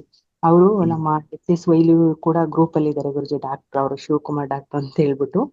ಅವರು ನನ್ ಫ್ರೆಂಡ್ ಹೇಳಿದ್ರಂತೆ, ನಿಮ್ಮ ಗ್ರೂಪ್ ಅಲ್ಲಿ ಇದಾರಲ್ಲ ಯಶೋಧ ಅಂತ ಹೇಳ್ಬಿಟ್ಟು, ಅವರೇ ಧ್ಯಾನ ಎಲ್ಲ ಮಾಡಿಸ್ತಿದ್ರೆ. ಅವ್ರು ಹೇಳಿಲ್ಲ ಶಿವಂಬು ಚಿಕಿತ್ಸೆ ಮಾಡ್ತೀನಿ, ಅವಳಿಗೂ ಮುಜುಗರ ಆಗಿದೆ ಗುರುಜಿ, ಅಲ್ಲಿ ಹೇಳಕ್ ಹೋಗಿಲ್ಲ. ಸರ್ ನಾನು ಧ್ಯಾನ ಮಾಡ್ತಿದ್ದೀನಿ, ಧ್ಯಾನದಿಂದ ಇಷ್ಟೆಲ್ಲ ಆಗಿದೆ ಅಂತ ಹೇಳಿದಾಗ, ಗುಡ್, ನೀನು 4 ಜನಕ್ಕೆ ಹೇಳ್ಕೊಡು ಅಂತ ಡಾಕ್ಟರ್ನೇ ಕೂಡ ಹೇಳಿದ್ರಂತೆ ಗುರುಜಿ. ನನಗಂತೂ ಬಹಳ ಖುಷಿ ಆಯ್ತು. ಅದಕ್ಕೆ ಹೇಳ್ದೆ, ನಿನಗೆ ಮುಜುಗರ ಆದ್ರೆ ನೀನ್ ಫುಲ್ಲು ಕ್ಯೂರ್ ಆಗಿ, ಇನ್ನೂ ಕ್ಯೂರ್ ಆಗು ನೀನು, ಅವಾಗ ನೀನೇ ಪ್ರಚಾರ ಮಾಡ್ತೀಯಾ. ನಿನ್ ಪೂರ್ತಿ ನಿನ್ನಲ್ಲಿ ಶರೀರದಲ್ಲಿ ಏನೇನು ರೋಗಗಳಿವೆ ಅವೆಲ್ಲ ವಿಮುಕ್ತವಾದಾಗ ನೀನೇ 4 ಜನಕ್ಕೆ ಹೇಳ್ಕೊಡ್ತೀಯ. ಅಲ್ಲಿವರೆಗೂ ನಿನ್ಗೆ ಹೇಳಕ್ ಆಗಿಲ್ಲ ಅಂದ್ರೆ ನೀನ್ ಹೇಳಕ್ಕೆ ಹೋಗ್ಬೇಡ ಅಂತ ಅವ್ರಿಗೆ ಹೇಳ್ದೆ ಗುರುಜಿ. ಅವರ ರಿಲೇಟಿವ್ ಒಬ್ರು ಇದಾರೆ, ಅವರು ತುಂಬಾ ಶುಗರ್ ಪೇಷಂಟ್ ಕೂಡ, ಅವ್ರನ್ನು ಕೂಡ ಅವ್ರಿಗೆ ಹೇಳಿದ್ರೆ ಗುರುಜಿ ನೀನು ಮಾಡು ಅಂತ. ಅವಾಗ ಹೇಳಿದ್ರು, ನಾನ್ ನಮ್ಮ ಅಕ್ಕಂಗೂ ಹೇಳ್ದೆ ಕಣೆ ಅಂತ ಹೇಳ್ಬಿಟ್ಟು. ನನ್ಗೆ ಬಹಳ ಖುಷಿ ಆಯ್ತು ಗುರುಜಿ. ಅವಾಗಂತೂ ಹಿಂಗೆ ಚೈನ್ ಲಿಂಕ್ ತರ ಹೋಗ್ತಿರ್ಬೇಕು ಗುರುಜಿ. ಇದಂತೂ ಅದ್ಭುತ ಗುರುಜಿ. ಆದಷ್ಟು ಬೇಗ ಬುಕ್ ಸಿಗ್ಲಿ ಅಂತ ಹೇಳ್ಬಿಟ್ಟು ಎಲ್ರು ಕೂಡ ಪ್ರೇಯರ್ ಮಾಡ್ಕೊಳ್ಳೋಣ ಗುರುಜಿ. ಸತ್ಯ ಯಾವತ್ತಿದ್ರು ಬೂದಿ ಮುಚ್ಚಿದ ಕೆಂಡ ತರನೇ, ಗಾಳಿ ಬಂದಾಗ ಬೂದಿ ತೂರ್ಕೊಂಡೋಗಿ ಲಾಸ್ಟಿಗೆ ಕೆಂಡ ಪ್ರಕಾಶಮಾನವಾಗಿ ಎಲ್ಲರ ಕಣ್ಣಿಗೂ ಕಾಣಿಸ್ತಿರುತ್ತಲ್ಲ, ಆ ತರ ಬುಕ್ ಕಾಣಿಸ್ಲಿ ಅಂತ ಹೇಳ್ಬಿಟ್ಟು ಎಲ್ಲರೂ ಪ್ರೇಯರ್ ಮಾಡ್ಕೊಳ್ಳೋಣ ಗುರುಜಿ. Thank you. ಆ ಬುಕ್ ಬಂದ್ರೆ ಆ ಬುಕ್ ಪೂರ್ತಿ ನಾವು ಸ್ವಾಧ್ಯಾಯ ಮಾಡ್ಬೋದು. ಇಂಗ್ಲಿಷ್ ಅಲ್ಲಿ ನಾನೇ ಟೀಚ್ ಮಾಡ್ತೀನಿ, ಪರವಾಗಿಲ್ಲ. So miracles of urine therapy, Morarji Desai ಬರೆದಿರೋ ಬುಕ್ ಅದು. ರಮಾ ಮೇಡಮ್ ಹೇಳಿದ್ರು ಗುರುಜಿ, ಟೆಲಿಪತಿಯಿಂದ ಅಂದ್ರೆ ಏನೆಲ್ಲ ಹುಡುಕ್ಬೋದು ಅಂತ ರಮಾ ಮೇಡಮ್ ನಿನ್ನೆ ಕ್ಲಾಸ್ ಕೊಟ್ಟಿದ್ದಾರೆ ಗುರುಜಿ. ಆ ತರ ನಾವು ಗ್ರೂಪ್ ಅಲ್ಲಿ ಮಾಡೋಣ ಗುರುಜಿ, ಒಂದಿನ ಟೆಲಿಪತಿ ಮಾಡೋಣ Guruji. Right, okay. Shailaja madam ಮಾತಾಡ್ಬೇಕಾ?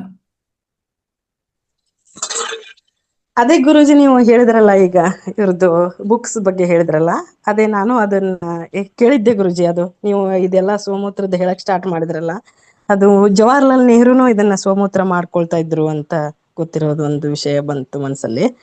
ಅದಕ್ಕೆ ಹೇಳ್ಕೊಂಡೆ. ಹೌದು, ಮೊರಾರ್ಜಿ ದೇಸಾಯಿ ಜೊತೆ ಅವರು ಮಾಡ್ತಾ ಇದ್ರಂತೆ ಅದು. ಬಟ್ ಅದು ಯಾರಿಗೂ ಅವ್ರ ಹಿಂಗೆ ಈಗ ಇದು ನೀವು ಹೆಂಗೆ ಜ್ಞಾನ ಪ್ರಚಾರ ಆತರ ಅವ್ರಿಗೆ ಮಾಡಕ್ ಇದು ಮನ್ಸು ಬರ್ಲಿಲ್ಲೋ ಏನೋ ಗೊತ್ತಿಲ್ಲ. ಬಟ್ ಅವರು ಮಾಡಿನೇ ಅಷ್ಟೊಂದೆಲ್ಲ ತುಂಬಾ ಇದು ಮಾಡಿದ್ದಾರೆ ಅಂತ ಎಲ್ಲ ಓದಿದ್ ನೆನಪು ಬಂತು. ಅದಕ್ಕೆ ನಾನು ಇದು ಮಾಡಿದೆ, ಹ್ಯಾಂಡ್ ರೈಸ್ ಮಾಡಿದೆ. ಅದು ನೀವು ಹೇಳ್ದಂಗೆ ಮೊರಾರ್ಜಿ ದೇಸಾಯಿ ಬುಕ್ ಸಿಕ್ಕರೆ ನಾವು ಅದಕ್ಕೆ ಪ್ರಯತ್ನ ಮಾಡ್ತೀವಿ ಗುರುಜಿ. ಅದನ್ನ ಎಲ್ಲರಿಗೂ ಹಂಚಿಕೆ ಮಾಡುವ ಅಂತಾನೆ ಅನಿಸ್ತಾ ಇದೆ ನೀವು ಹೇಳೋದ್ ನೋಡಿದ್ರೆ. ನೀವೇ ಅದನ್ನ ನಮ್ಗೆಲ್ಲರಿಗೂ ಮತ್ತೆ ಜ್ಞಾನ ಹಂಚಿಕೆ ಮಾಡಿ ಅಂತ ಕೇಳೋಣ ಅನ್ಕೊಂಡೆ ಗುರುಜಿ. ಒಬ್ಬರ ಹತ್ರ ಇದೆ ಅಂತ ಹೇಳಿದ್ರು, ಜಿರಾಕ್ಸ್ ಕೇಳ್ತಾ ಇದೀನಿ, ಅವ್ರು ಕೊಟ್ಟಿಲ್ಲ. ಅವ್ರು ಎಲ್ಲಿ ಬೇರೆ ಊರಲ್ಲಿರೋದು, ಅದೊಂದು ಪ್ರಯತ್ನ ನಡೀತಾ ಇದೆ, ನೋಡೋಣ. ಇದು ನಿಜವಾಗ್ಲೂ ಗುರುಜಿ, ಅಂದ್ರೆ ಎಷ್ಟು ನಾವು ಮೆಡಿಸಿನ್ ಖರ್ಚು ಮಾಡಿ ಅದು ಇದು ಮಾಡೋದಕ್ಕಿಂತ ಎಷ್ಟು ಒಳ್ಳೆ ನಮಗೆ ನಾವೇ ಔಷಧಿ ಕೊಡಿಸ್ಕೊಳ್ಳೋದಂದ್ರೆ ಇದೊಂಥರ ಅದ್ಭುತನೇ ಅಲ್ವಾ ಗುರುಜಿ. ಎಷ್ಟೋ ಜನ ಇದಕ್ಕೆ ನಮಗೂ ಸ್ಟಾರ್ಟಿಂಗ್ ಅಲ್ಲಿ ಸ್ವಲ್ಪ ಟೈಮ್ ತಗೊಂಡ್ತು ಅದು, ಬಟ್ ಅದು ಆದ್ಮೇಲೆ ಅದರದ ಪರಿಣಾಮ ಎಲ್ಲರಿಗೂ ಅದು ಎಫೆಕ್ಟ್ ಆಗೇ ಆಗುತ್ತೆ. ಅದನ್ನ ನಾವು ಗಟ್ಟಿ ಮನಸ್ಸು ಮಾಡಿ ಅಳವಡಿಸ್ಕೊಳ್ಳೇಬೇಕು. ನಮ್ಮ ಆರೋಗ್ಯ ಚೆನ್ನಾಗಿರ್ಬೇಕಂದ್ರೆ ಹೆಂಗ್ ಮಾಡ್ಕೋಬೇಕು ಅನ್ನೋದನ್ನ ಅರ್ಥ ಮಾಡ್ಕೊಂಡು ಹೋದ್ರೆ ಎಲ್ಲರಿಗೂ ಇದು ಸಿಗುತ್ತೆ ಅಂತ.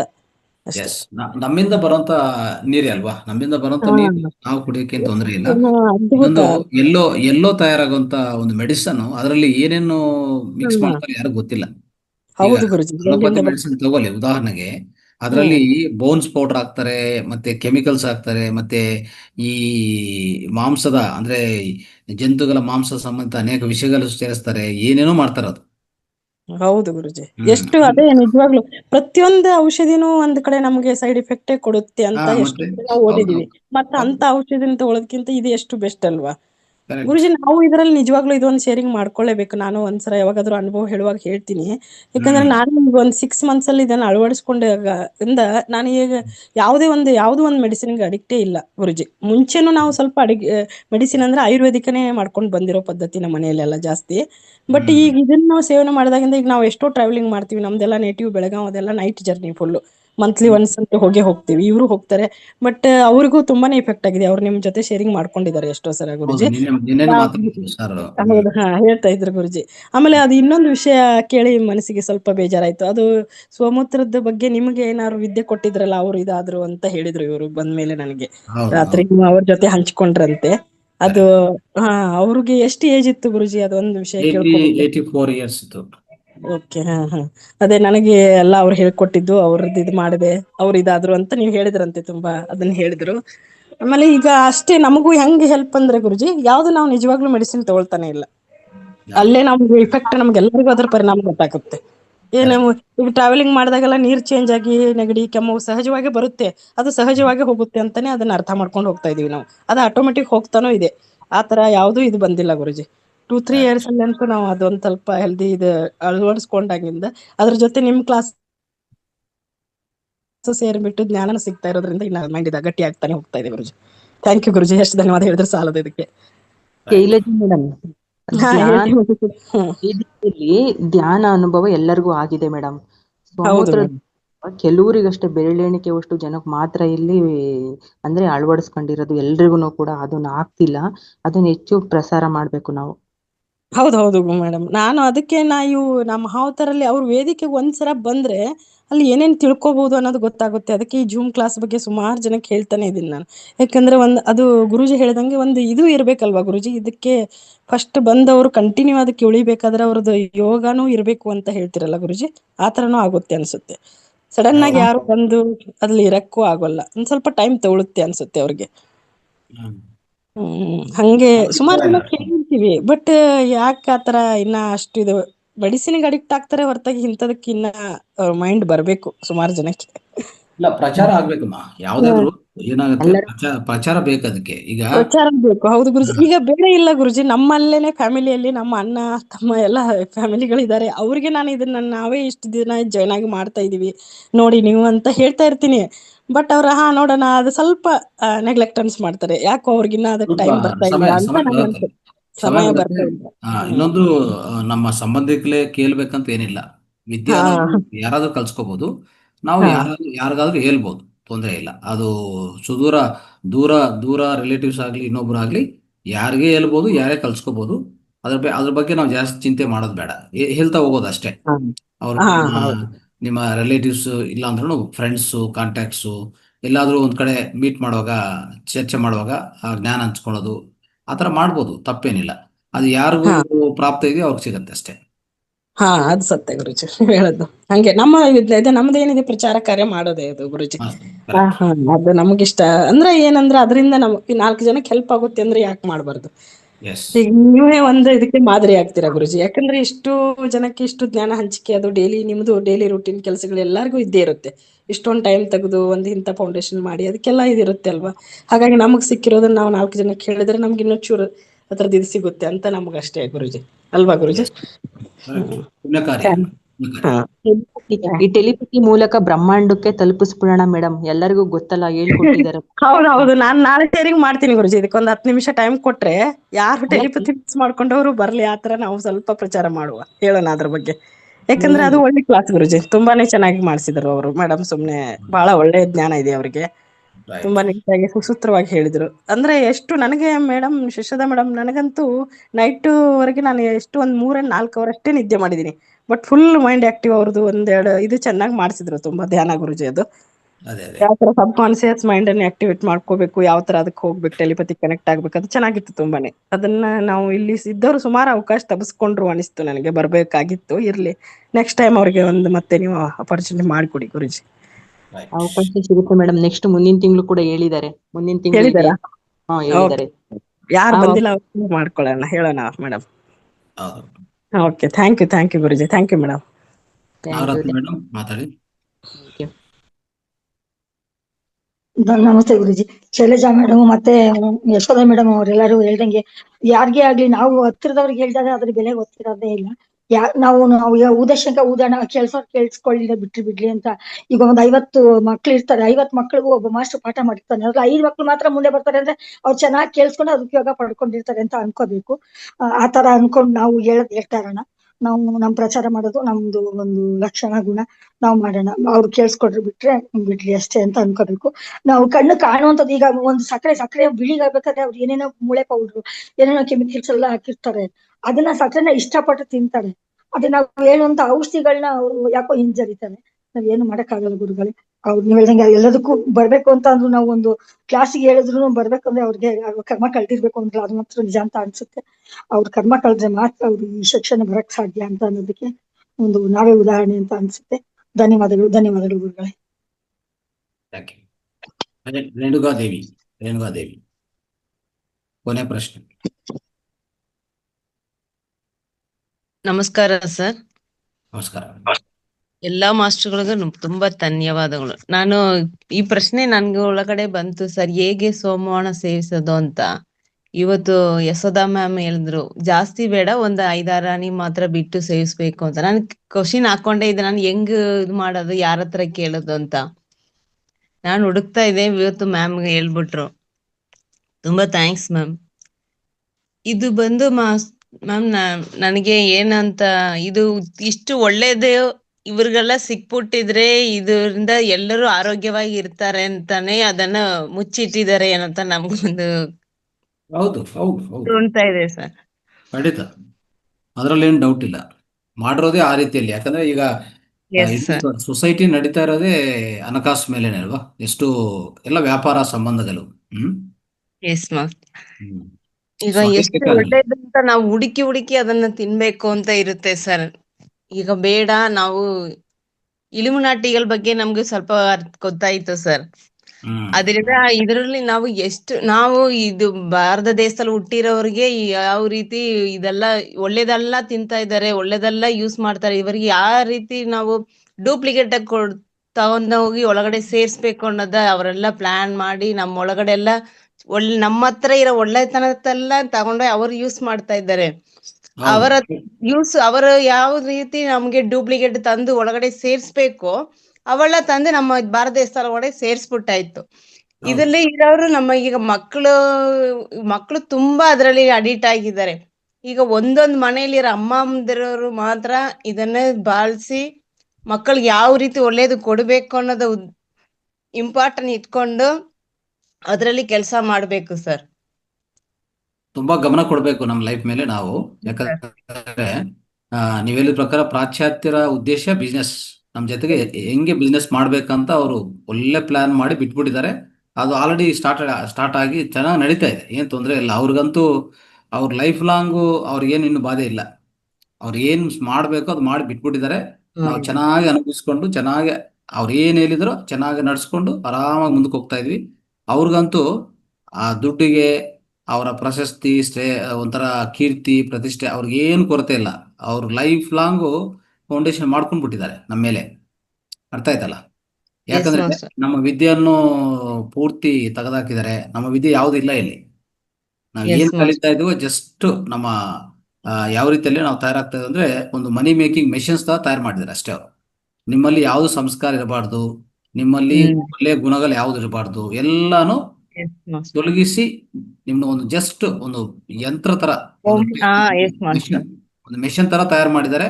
ನಿಮ್ಮ ಹೃದಯ ಹೆಚ್ಚಾಗಬಾರ್ದು, ಹೃದಯ ಬೆಳೆಯಬಾರ್ದು ಅಂತ ನೋಡ್ಕೊಂಡಿದ್ದಾರೆ. ನಿಮ್ಮ ಹೃದಯ ಬೆಳೆದ್ರೆ ನೀವು ಅವ್ರ ಮಾತು ಕೇಳಲ್ಲ. ಅರ್ಥ ಆಯ್ತಾ? ಆ ರೀತಿಯಲ್ಲಿ ಮಾಡಿ ಅವ್ರು ಏನ್ ಸಾಧಿಸ್ಬೇಕೋ ಸಾಧಿಸಿದ್ದಾರೆ. ಅದ್ಭುತವಾದ ಜೀವನ ಅವ್ರು ಮಾಡ್ತಾ ಇದ್ದಾರೆ ಅಷ್ಟೇ. ಆದ್ರೆ ನೀವು ಹೇಳಿದ ಪ್ರಕಾರ ಕೆಟ್ಟದಲ್ಲಿ ಇಳಿ ಕಲಿಸ್ತಾರೆ, ಒಳ್ಳೆದೆಲ್ಲ ಅವ್ರು ಪಾಲನೆ ಮಾಡ್ತಾರೆ. ಒಂದೊಂದು ಮಾಸ್ಟರ್ ನಾನು ಬುಕ್ ಓದಿರುವಾಗೆಲ್ಲ ನೋಡ್ತಾ ಇದ್ದೀನಿ, ಹಳೆಗಾಲದಲ್ಲಿ ಇರೋ ರಾಜರುಗಳೆಲ್ಲ ಎಷ್ಟು ಮದುವೆ ಮಾಡಿದ್ದಾರೆ, ಎಷ್ಟು ಮಕ್ಕಳು ಎತ್ತಿದ್ದಾರೆ. ಈಗ ಒಂದು ಮದುವೆಗೆ ಒಂದು ಮಕ್ಕಳು ಎತ್ತಕ್ಕೆ ಎಷ್ಟು ಹಿಂಸೆ ಮಾಡ್ತಾರೆ ಅಂದ್ರೆ ಅವ್ರು ಮಾಡ್ತಾರೆ. ಫುಡ್ ಅಲ್ಲೇ ಇದೆ ಸರ್, ಎಲ್ಲಾನು ಫುಡ್ ಒಳಗಡೆ ಒಂದು ತಿಂದ್ರೆ ಸಾಕು ಎಲ್ಲಾನ ಆಫ್ ಆಗ್ಬೇಕು ಅನ್ನೋ ರೀತಿ ಮಾಡಿಬಿಟ್ಟವ್ರೆ ಸರ್. ಅದು ಮಾತ್ರ ಚೆನ್ನಾಗಿ ಗೊತ್ತಾಯ್ತು. ಅದಕ್ಕೋಸ್ಕರ ನಾನು ಹೇಳ್ತಾ ಇರೋದು, ಈಗ ನಾವು ಬೆಳೀತಾ ಇರೋ ಒಳ್ಳೆ ನಾಟಿ ತರಕಾರಿಗಳ ತಿನ್ಬೇಕು, ನಾಟು ಹಸು ತಗೊಂಬರ್ಬೇಕು, ಆತರ ಜೀವನ ಮಾಡ್ಬೇಕು ಅನ್ನೋದು ಒಳ್ಳೆ ಪ್ಲಾನ್ ಅಮ್ಮ. ಇದು ಏನ್ ಪ್ಲಾನ್ ಅಂದ್ರೆ, ಸ್ವಾತಂತ್ರ್ಯ ಕೊಡುವಾಗ ಅವ್ರ ಪ್ಲಾನ್ ಚೆನ್ನಾಗಿ ಮಾಡ್ಕೊಂಡಿದ್ದಾರೆ. ನಮ್ಗೆ ಫ್ರೀಡಮ್ ಕೊಡ್ತೀವಿ ಅಂತ ಕೊಟ್ಟಿದ್ದಾರೆ ನೋಡಿ, ಗಾಂಧಿ ಮಹಾತ್ಮ ಇವರೆಲ್ಲ ಪ್ರಯತ್ನ ಮಾಡಿ ಕೊಡ್ಸಿದ್ದಾರೆ. ಅವಾಗ ಒಂದು ಒಳ್ಳೆ ಪ್ಲಾನ್ ಮಾಡ್ಕೊಂಡಿದ್ದಾರೆ ಅವರು. ಏನಂತಂದ್ರೆ, ನಿಮ್ಮ ವಿದ್ಯೆಯನ್ನು ಕೆಡಿಸ್ಬೇಕು, ವೈದ್ಯವನ್ನು ಕೆಡಿಸ್ಬೇಕು, ನಿಮ್ಮ ಆಹಾರವನ್ನು ಕೆಡಿಸ್ಬೇಕು. ಈ ಮೂರು ಕೆಡಿಸಿದ್ರೆ ನಾನು ಏನು ಲಂಡನ್ ಅಲ್ಲಿ ಇದ್ರೆ ಏನು, ಅಮೆರಿಕಲ್ಲಿ ಇದ್ರೆ ಏನು, ನೀವು ಇಲ್ಲಿ ಸಾಯ್ತಾ ಇರ್ತೀರಾ, ಇಲ್ಲಿ ಒಂಥರ ಬಡವರಾಗ್ತೀರಾ, ಒಂಥರ ಯಾವ ರೀತಿಯಲ್ಲಿ ಅಂದ್ರೆ ನಿಮ್ಗೆ ಏನ್ ಬೇಕೋ ಅಲ್ಲಿಂದನೇ ಮಾಡೋದು. ರಿಮೋಟ್ ಕಂಟ್ರೋಲ್ ಅಂತ ನೋಡಿ, ಈಗ ಟಿವಿ ಎಲ್ಲ ದೂರ ಇದ್ಕೊಂಡು ರಿಮೋಟ್ ಕಂಟ್ರೋಲ್ ಹೋಗ್ತಾ ಇರ್ತೀವಲ್ಲ, ಆ ರೀತಿಯಲ್ಲಿ ನಮ್ಮನ್ನು ಮಾಡ್ಕೊಂಡಿದ್ದಾರೆ, ಉಪಯೋಗಿಸ್ಕೊಂತಾ ಇದ್ದಾರೆ. ಆರಾಮ್, ದೇ ಆರ್ ವೆರಿ ಹ್ಯಾಪಿ. ಆಗಿರೋ ನಷ್ಟ ಎಲ್ಲ ನಮ್ಮ ದೇಶಕ್ಕೆ ಆಗಿರೋ ನಷ್ಟ.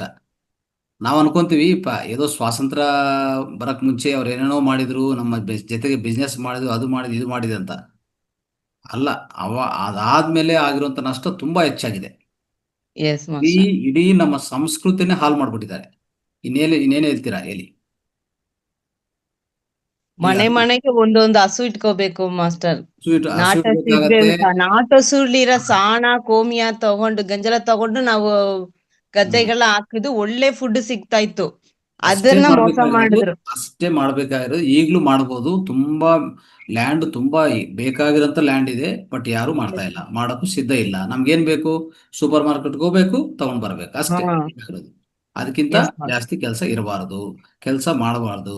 ಇಲ್ಲೆಲ್ಲ ಪ್ರತಿಯೊಬ್ಬರು ರೈತರಿಗೂ ಎಲ್ಲ ಅಂದ್ರೆ ಕೂಲಿದಾರರಿಗೆಲ್ಲ ಫ್ರೀ ಫ್ರೀ ಫ್ರೀ ಕೊಟ್ಟು ಅವ್ರು ಕೆಲಸ ಮಾಡಕ್ಕೆ ಮಾಡಿಲ್ಲದೆ ಅವ್ರನ್ನ ಸೋಮರಿ ಮಾಡಿ ಆ ರೀತಿಯಲ್ಲಿ ನಡೀತಾ ಇದೆ. ಒಂದು ರೀತಿಯಲ್ಲಿ ಏನಾಗಿದೆ ಅಂದ್ರೆ ನಾವು ಇನ್ನೂ ಹಾಳು ಮಾಡ್ಕೊತಾ ಇದ್ವಿ, ಇನ್ನೂ ಹೆಚ್ಚೆಚ್ಚಾಗಿ ಹಾಳು ಮಾಡ್ಕೊತಾ ಇದ್ವಿ. ಈ ಎಲ್ಲಿಗೆ ತಲುಪಿಸ್ತದೋ ಯಾರಿಗೂ ಗೊತ್ತಿಲ್ಲ. ಕೊನೆಗೆ ಎಸ್ ಮಾಸ್ಟರ್. ಈಗ ನನಗೆ ಅನಿಸ್ತದೆ, ಫ್ಯಾಕ್ಟ್ರಿಯಲ್ಲಿ ತಯಾರು ಮಾಡಿ ಕಲಿಸುವಂತ ರೈಸು ಆಗ್ಲಿ, ಧಾನ್ಯ ಆಗ್ಲಿ ತಿನ್ಬೇಕಂತ ಪರಿಸ್ಥಿತಿ ಬರ್ಬೋದು, ಅತಿ ವೇಗವಂತವಾಗಿ ಅಂತ ಕಾಣಿಸ್ತಾ ಇದೆ ಸಿಚುವೇಶನ್. ಎಲ್ಲ ಎಸ್ ಫ್ಯಾಕ್ಟ್ರಿಯಲ್ಲಿ ತಯಾರು ಮಾಡೋದು ನಿಮ್ಗೆ ಕಲ್ಸೋದು ಅಷ್ಟೇ. ಹ್ಮ್ ಫ್ಯಾಕ್ಟ್ರಿಯಲ್ಲಿ ತಯಾರು ಮಾಡಿ ನಿಮ್ಗೆ ಕಲಿಸ್ತಾರೆ, ತಿನ್ಬೇಕಷ್ಟೇ. ರೈತರು ಇಲ್ಲ, ಕೂಲಿ ಇಲ್ಲ, ಬೆಲೆ ಇಲ್ಲ, ಹಸುವಿಲ್ಲ, ಫಸಲಿಲ್ಲ, ಪೈರು ಇಲ್ಲ, ಇನ್ನೇನು ಇಲ್ಲ. ಇದು ನೆಕ್ಸ್ಟ್ ಕಾಣಿಸ್ತಾ ಇರುವಂತ ವಿಧಾನ. ಯಾಕಂದ್ರೆ ಇಲ್ಲಿ ನೋಡಿ, ಮಣ್ಣಿನ ಶ್ರೇಷ್ಠತೆ, ಮಣ್ಣಿನ ಏನಂತ ಹೇಳ್ತೀರಾ, ಫರ್ಟಿಲಿಟಿ, ಕ್ವಾಲಿಟಿ, ಸಾರಾಂಶ ಪೂರ್ತಿ ಕಡಿಮೆ ಆಗಿದೆ. ಹೌದು ಸರ್. ಸೊ ಈ ಗೊಬ್ಬರ ಹಾಕಿ ಹಾಕಿ ಹಾಕಿ ಒಂದು ಪ್ಲಾಸ್ಟಿಕ್ ಸಾಯಿಲ್ ತರ ತಯಾರಾಗಿದೆ. ಇನ್ನೇನು ಕೊಡುತ್ತೆ ಅದು ಸಾಯಿಲು ಹೇಳಿ? ಅದು ಅವಕಾಶ ಇಲ್ಲ. ರೈತರಿಗೆ ಬೇಸರ ಆಗ್ಬಿಟ್ಟು ಇದು ಯಾಕಪ್ಪ ಈ ವ್ಯವಸಾಯ ಮಾಡಿ ಮಾಡಿ ಸಾಯೋದು ಅಂತ ಹೇಳ್ಬಿಟ್ಟು ಅವರು ಟೌನ್ಗಳಿಗೆ ಸೇರ್ಕೊಂತಾ ಇದ್ದಾರೆ. ಟೌನ್ಗಳಿಗೆ ಸೇರ್ಕೊಂಡು ಅಲ್ಲಿ ಲ್ಯಾಂಡ್ ಬಿಟ್ಬಿಡ್ತಾ ಇದ್ದಾರೆ. ಹಸು ಸಾಕಿ ಅಂದ್ರೆ ಕಾಲು ಕೈ ಎಲ್ಲ ನೋವು, ಎಲ್ಲರಿಗೂ. ಯಾರಿಗೆ? ರೈತರು, ಕೂಲಿಗಳು, ಯಾರು ಕೆಲಸ ಮಾಡಕ್ಕೂ ಆಗ್ತಾ ಇಲ್ಲ. ದೇಹ ಒಪ್ತಾನೆ ಇಲ್ಲ, ದೇಹ ತಟ್ಕೊಂತಾನೆ ಇಲ್ಲ. ಯಾಕೆ ಅಂತಂದ್ರೆ ನಮ್ನು 45-50 ವರ್ಷದಿಂದ ಅವ್ರು ನಮ್ ಜೊತೆ ನಮ್ಗೆ ತಿನ್ಸಿದ್ರು, ಅಂದ್ರೆ ತಿನ್ಸಿರೋ ತಿಂಡಿ, ತಿನ್ಸಿರುವಂತ ಆಹಾರ ಅತಿ ವಿಹೀನವಾದ, ಅತಿ ಶಕ್ತಿ ವಿಹೀನವಾದ ಆಹಾರ ತಿನ್ನಿಸಿದ್ದಾರೆ. ಪೌಷ್ಟಿಕಾಂಶಗಳು ಇಲ್ಲದೆ ಆಹಾರ. ಪ್ರತಿಯೊಬ್ಬರು ದೇಹದಲ್ಲಿ ಶುಗರ್ ಅನ್ನು ತುಂಬಿದ್ದಾರೆ. ಅರ್ಥ ಆಯ್ತಾ? ಈಗ ಯಾರು ಕೆಲಸ ಮಾಡೋರು? ಒಂದು ಕೂಲಿದಾರ 2 ಗಂಟೆ ಕೆಲಸ ಮಾಡಿದ್ರೆ ಅವನು ತುಂಬಾ ಅಲಸಟೆ ಹೋಗ್ಬಿಡ್ತಾನೆ. ಆದ್ರೂ ಅವ್ರಿಗೆ 1000 ರೂಪೀಸ್ ಕೊಡ್ಬೇಕು, 500, 800 ಎಷ್ಟು ಬೇಕಾದ್ರೂ ಕೊಡ್ಬೇಕು.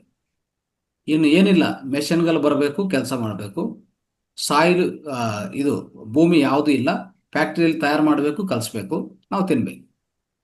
ಅದೇ ವೀರಬ್ರಹ್ಮೇಂದ್ರ ಸ್ವಾಮಿ ಕಾಲಜ್ಞಾನ ಬರೆದಿರೋದು ನನ್ಗೆ ಅವಾಗ ನೆನಪಿ ಆಗ್ತಾ ಇರ್ತದೆ. ಇಷ್ಟೇ ಒಂದು ಮುಷ್ಟಿ ರೈಸು ಎಷ್ಟೋ 1000 ರೂಪಾಯಿ ಪಲಕ್ತಂತದ, ಅಂದ್ರೆ 1000 ರೂಪಾಯಿ ಸೇಲ್ ಆಗೋಂಥ ಪರಿಸ್ಥಿತಿ ಬರತ್ತಂತ ಮುಷ್ಟಿ ರೈಸು. ಅರ್ಥ ಆಯ್ತಾ? ಅದಕ್ಕೂ ಹೋರಾಟಗಳಾಗತ್ತೆ, ತಿಂಡಿಗೋಸ್ಕರ, ನೀರಿಗೋಸ್ಕರ ಹೋರಾಟಗಳಾಗತ್ತೆ. ಈಗಾಗಲೇ ಹೋರಾಟಗಳು ಆಗ್ತಾ ಇದೆ ನೀರಿಗೋಸ್ಕರ. ತಿಂಡಿಗೋಸ್ಕರ ಅದೇ ಪರಿಸ್ಥಿತಿ ಬರುತ್ತೆ ಅಂತ ಹೇಳ್ತಾ ಇದ್ದಾರೆ ನೋಡಿ. ಅವ್ರ ಕಾಲಜ್ಞಾನದಲ್ಲಿ ಬಳಿದಾರೆ ಆಕ್ಚುಲಿ. ಇಷ್ಟೇ ಮುಷ್ಟಿ ರೈಸು 1000 ರೂಪಾಯಿ ಹೋಗುತ್ತೆ, ಆಹಾರ ಸಿಗೋದಿಲ್ಲ. ಯಾಕೆ ಸಿಗತ್ತೆ? ಈ ತರ ಮಾಡ್ಕೊಂತ ಹೋದ್ರೆ. ಯಾರನ್ನ ಇದು ಗಮನ ಇದೆಯಾ? ಗವರ್ಮೆಂಟ್ಗಳು ಇದ್ಕೊಂಡು ಏನ್ ಮಾಡೋದು, ಏನ್ ಮಾಡ್ಬೇಕಂತ ಅರ್ಥ ಆಗ್ತಾ ಇದೆ ಫಸ್ಟ್. ಇದು ಬಗ್ಗೆ ಎಲ್ಲ ಯಾರು ಚಿಂತೆ ಮಾಡ್ತಾ ಇಲ್ಲ ಸರ್. ಮನೆಯಲ್ಲಿ ಯಾರು ಜಗಳ, ಮನೆ ಒಳಗಡೆನೆ ಜಗಳ ಮಾಡೋದು, ಇದ್ರ ಬಗ್ಗೆ ಮಾತ್ರ ಚಿಂತೆ ಇಲ್ಲ ಸರ್. ದೊಡ್ಡ ವಿಷಯಕ್ಕೆ ಹೇಗೆ ಇದು ಮಾಡೋದು, ಯಾಕೋಸ್ಕರ ಇದು ದುಡ್ಡು ಕೇಳ್ತಾರೆ, ಯಾಕೆ ಇದನ್ನ ತಿನ್ಬೇಕು ಅನ್ನೋದು ಯೋಚನೆ ಮಾಡಕ್ಕೆ ಮೈಂಡ್ ಹೋಯ್ತಾ ಇಲ್ಲ ಸರ್. ಸಣ್ಣ ವಿಷಯಕ್ಕೆ ಮನೆ ಒಳಗಡೆನೆ ಜಗಳ, ಆ ರೀತಿ ಆಗ್ಬಿಟ್ಟಿದೆ ಸರ್. ಮನೆಯಲ್ಲಿ ಎಲ್ಲಾ ಕಡೆನೂ ಅದೇ ರೀತಿ ಆಗಿದೆ ಸರ್ ಮಾಸ್ಟರ್. ಈ ರೀತಿಯಲ್ಲಿ ಆಹಾರದಲ್ಲಿ ಕೆಡಿಸಿದ್ದಾರೆ. ವೈದ್ಯ ಅಂತೂ ಇನ್ನು ಪೂರ್ತಿ ಹೋಗಿದೆ ಬಿಡಿ. ವೈದ್ಯ ಅಂತೂ ಇನ್ನು ನಾರ್ಮಲ್ ಆಗಿಲ್ಲ. ಎಷ್ಟು ಬುಕ್ಕಲ್ಲಿ ಬರ್ತಾರೆ ಗೊತ್ತಾ? Death by medicine, so the truth about the drug companies. ಎಷ್ಟು ಒಳ್ಳೆ ಬುಕ್ಸ್ ಇದೆ ಅಂದ್ರೆ ಇಂಗ್ಲಿಷಲ್ಲಿ. ಅದು ಬರೆದಿರೋದು ಯಾರೋ ಅಲ್ಲ, ಅಲ್ಲಿ ಅಮೆರಿಕಾದಲ್ಲಿ ಇದ್ದು ದೊಡ್ಡ ವಿಜ್ಞಾನಿಗಳು. ಅವರು ಅಮೆರಿಕನ್ ಹೇಳ್ಬೇಕಂದ್ರೆ ಮೆಡಿಕಲ್ ಅಸೋಸಿಯೇಷನ್ ಅಂತ, ಅಮೆರಿಕನ್ ಜರ್ನಲ್ ಆಫ್ ಮೆಡಿಸನ್ ಇಂತ ಜಾಮಾ ಅಂತ ಒಂದು ದೊಡ್ಡದು ಮ್ಯಾಗಝೈನ್ ಇದೆ. ಅತಿ ಉನ್ನತವಾದ ಮ್ಯಾಗಝೈನ್ ಅದು. ಎಸ್ಪೆಷಲಿ ಅಲ್ಲಿ journal of medical association of America ಅಂತ ಅದು ಬರ್ತಾ ಇರ್ತದೆ, ಜಾಮಾ ಅಂತ. ಆ ಮ್ಯಾಗಝೈನ್ ಅಲ್ಲಿ ಬರೆದಂಥ ಆರ್ಟಿಕಲ್ಸ್ ಆಗಲಿ, ಈ ಬುಕ್ಕುಗಳು especially the death by medicine, ಆಮೇಲೆ ಯಾವುದು ಇದು truth about the drug companies, ಇಂಥ ಅನೇಕ ಬುಕ್ಗಳಿದೆ. ಇನ್ನು ಈ ಎರಡೇ ನಾನು ಹೇಳಿದ್ದು, ಇನ್ನೂ ಬೇಕಾದ್ರೆ 5-6 ಬುಕ್ಸ್ಗಳಿದೆ. ಅವೆಲ್ಲ ನೀವು ಓದಿದ್ರೆ ನಿಜವಾಗ ನಿಮ್ಗೆ ಅರ್ಥ ಆಗತ್ತೆ. ಈಗ HIV ಅನ್ನೋದಾಗ್ಲಿ, ಸೊ ಈ ಟೆಸ್ಟ್ಗಳ ಬಗ್ಗೆ ಎಲ್ಲ ಟೆಸ್ಟ್ಗಳು ಮಾಡ್ತಾರಲ್ಲ, ಡಯಾಗ್ನೋಸ್ ಮಾಡ್ತಾರಲ್ಲ, ಸೊ ಅದನ್ನು ಅಷ್ಟೇ. ಅದ್ರ ಬಗ್ಗೆನೂ ಅನೇಕ ಮಾಹಿತಿ, ವ್ಯಾಕ್ಸಿನೇಷನ್ ಬಗ್ಗೆ ಅದ್ಭುತವಾದ ಬುಕ್ಸು. ಅವೆಲ್ಲ ಓದ್ತಾ ಇದ್ರೆ, ಅವೆಲ್ಲ ತಿಳ್ಕೊತಾ ಇದ್ರೆ, ನಾವು ಇಲ್ಲಿ ಪಾಲನೆ ಮಾಡ್ತಾ ಇರೋದು ನಾವು ದಡ್ಡರು, ಟೋಟಲ್ ನಾವು ಮೂರ್ಖರು ಅಂತ ಅರ್ಥ ಆಗತ್ತೆ. ಆ ಬುಕ್ ಬರೆದಿರೋದು ಮತ್ತೆ ಅಮೆರಿಕನ್ಸ್, ನಾವಲ್ಲ ಬರೆದಿರೋದು. ಅದೇ ಇವೆಲ್ಲ ಯಾರು ತಿಳಿಸೋದು ಯಾರು? ನಾವು ನಾವು ತಿಳ್ಕೊಂಡಕ್ಕೂ ರೆಡಿ ಇಲ್ಲ. S master. ಆಗ್ತಾ ಇರೋಂಥ ಪರಿಸ್ಥಿತಿ. ಇದರಿಂದ ಆಚೆ ಕಡೆ ಬರ್ಬೇಕಂದ್ರೆ ನಮ್ಮ ಸ್ವಾತಂತ್ರ್ಯ ಉದ್ಯಮ ನಡೆದಿದೆ ನೋಡಿ, ಅದಕ್ಕಿಂತ ದೊಡ್ಡ ಉದ್ಯಮ ಬೇಕಾಗತ್ತೆ, ನಾರ್ಮಲ್ ಅಲ್ಲ ಅದು. ಅದು ಮಾಡೋಕ್ಕೂ ಯಾರು ಮುಂದಕ್ಕೆ ಬರ್ತಾರೆ ಅನ್ನೋದು ಗೊತ್ತಾಗಲ್ಲ. ಅಂತ ಪರಿಸ್ಥಿತಿ ನಾವು ಎದುರ್ಕೊತಾ ಇದ್ವಿ. ಇವೆಲ್ಲ ಅರ್ಥ ಮಾಡ್ಕೋಬೇಕು. ಈಗ ದೊಡ್ಡ ದೊಡ್ಡ ಗುರುಗಳಿರ್ತಾರೆ, ಅವರು ದೊಡ್ಡ ದೊಡ್ಡ ಕಮ್ಯುನಿಟಿಗಳು ಕಟ್ಕೊಂಡಿದ್ದಾರೆ. ಅವ್ರ ಸುತ್ತು ಅನೇಕ ಮಾಸ್ಟರ್ಸ್, ಅನೇಕ ಜನರಿದ್ದಾರೆ. ಆದ್ರೂ ಅವರು ಒಂದು ಮಾತು ಮಾತಾಡಲ್ಲ. ಈ ಬುಕ್ಗಳಲ್ಲಿ ಮಾತಾಡ್ಬೋದಲ್ಲ. ಆ ಬುಕ್ಗಳು ಡೈರೆಕ್ಟ್ ಅಮೆಜಾನ್ ಸಿಗತ್ತೆ, ನಿಮಗೆ ಓದಿ. ಇದ್ರ ಬಗ್ಗೆ ಅವ್ರು ಯಾಕೆ ಮಾತಾಡಲ್ಲ? ಅವರು ಮಾತಾಡಿ ಎಲ್ಲರಿಗೂ ತಿಳಿಸ್ಕೊಟ್ಟು, ಇನ್ನೂ ಜ್ಞಾನೋದಯ ಮಾಡಿ, ಜನನು ಒಂಥರ ಒಂದು ಉದ್ಯಮ ಮಾಡಿ ಅವ್ರನ್ನೆಲ್ಲ ಒಂದು ಒಳ್ಳೆ ರೀತಿಗೆ ತಗೊಂಡು ಬಂದ್ರೆ ಈ ಭೂಮಿ ಉಳಿತದೆ. ಇಲ್ಲ ಅಂದ್ರೆ ಭೂಮಿ ಉಳಿಯಲ್ಲ, ನಾವು ಉಳಿಯಲ್ಲ ಅಷ್ಟೇ. Right. Thank you master. Okay, thank you master. Right. Lakshmidevi ಬಂದಿತ್ತಮ್ಮ, ನಿಮ್ಮ ಪಂಡಿತರು ಶಾಸ್ತ್ರ ಹೇಳಿ ಮುಗಿಸೋಣ. ನಮಸ್ತೆ ಗುರುಗಳೇ. ಎಲ್ಲ ನೀವ್ ಹೇಳಿದ್ರೆ ನಾವೇನ್ ಹೇಳ್ದೇನಿಲ್ಲ ಗುರುಗಳೇ. ಒಂದ್ ಹೇಳ್ಬೇಕಾದ್ರೆ ಅವರು ಮೆಕ್ಯಾಲಯ ಎಜುಕೇಶನ್ ಅಂತ ಮಾಡ್ಬಿಟ್ಟು ಮೆಕ್ಯಾಲಯ ಹೋಗಿ ನಮ್ನೆಲ್ಲ ಮಕಾರ ಮಾಡ್ಬಿಟ್ಟಿದೆ. ನಾವೆಲ್ಲ ಮಣ್ಣು ತಿನ್ನ ಮಾಡ್ಬಿಟ್ಟಿದ್ವಿ. ಮೆಕ್ಯಾಲಯ ಹೋಗಿ ನಾವು ಮಕಾರಾಗಿ ಮಣ್ಣು ತಿಂತಾ ಇದೀವಿ ಗುರುಗಳೇ. ನಾವು ಎದ್ ಬರ್ಬೇಕು, ನಿಂತ್ಕೋಬೇಕು, ಅವಾಗ್ಲೇ ಒಳ್ಳೇದಾಗುತ್ತೆ ಗುರುಗಳೇ. ತುಂಬಾ ಕಷ್ಟ ನೆನೆಸ್ಕೊಂಡ್ರೆ ನಮ್ಮ ಇದು ಮಾಡುತ್ತೆ ಗುರುಗಳೇ. ನಾವ್ ಬೇಗ ಜಾಗೃತವಾಗ್ಬೇಕು, ಇಲ್ಲಾಂದ್ರೆ ತುಂಬಾನೇ ಕಷ್ಟ ಆಗುತ್ತೆ ಗುರುಗಳೇ. ಮೆಕ್ಯಾಲಯ ಹೋಗಿ ಮಕಾರಾಗಿ ಮಣ್ಣು ತಿಂತಾ ಇದೀವಿ ನಾವು. ಎಜುಕೇಶನ್ ಅಂದ್ರೆ ಹೆಂಗಾಗಿದೆ ಅಂದ್ರೆ ಲಕ್ಷಾಂತರ ರೂಪಾಯಿ ಎಜುಕೇಶನ್. ಅದು ಎಜುಕೇಶನ್ ಏನ್ ಎಜುಕೇಶನ್? ಇದು ಅರ್ಥ ಆಗಿಲ್ಲ. ಎಜುಕೇಶನ್ಗೆ ವಿದ್ಯೆಗೂ ಲಕ್ಷಗಳು ಕೋಟಿಗಳು ಕಟ್ಟಬೇಕಂದ್ರೆ ಅಷ್ಟು ಕಟ್ಟಿ ಓದಿ, ಈಗ ಮೊನ್ನೆ ಲಾಸ್ಟ್ 2 weeks ಇಂದ ನೋಡ್ತಾ ಇದ್ವಿ, ಎಲ್ಲ ಸಾಫ್ಟ್ವೇರ್ ಜಾಬ್ಗಳು ತೊಲಗಿಸ್ತಾ ಇದಾರೆ.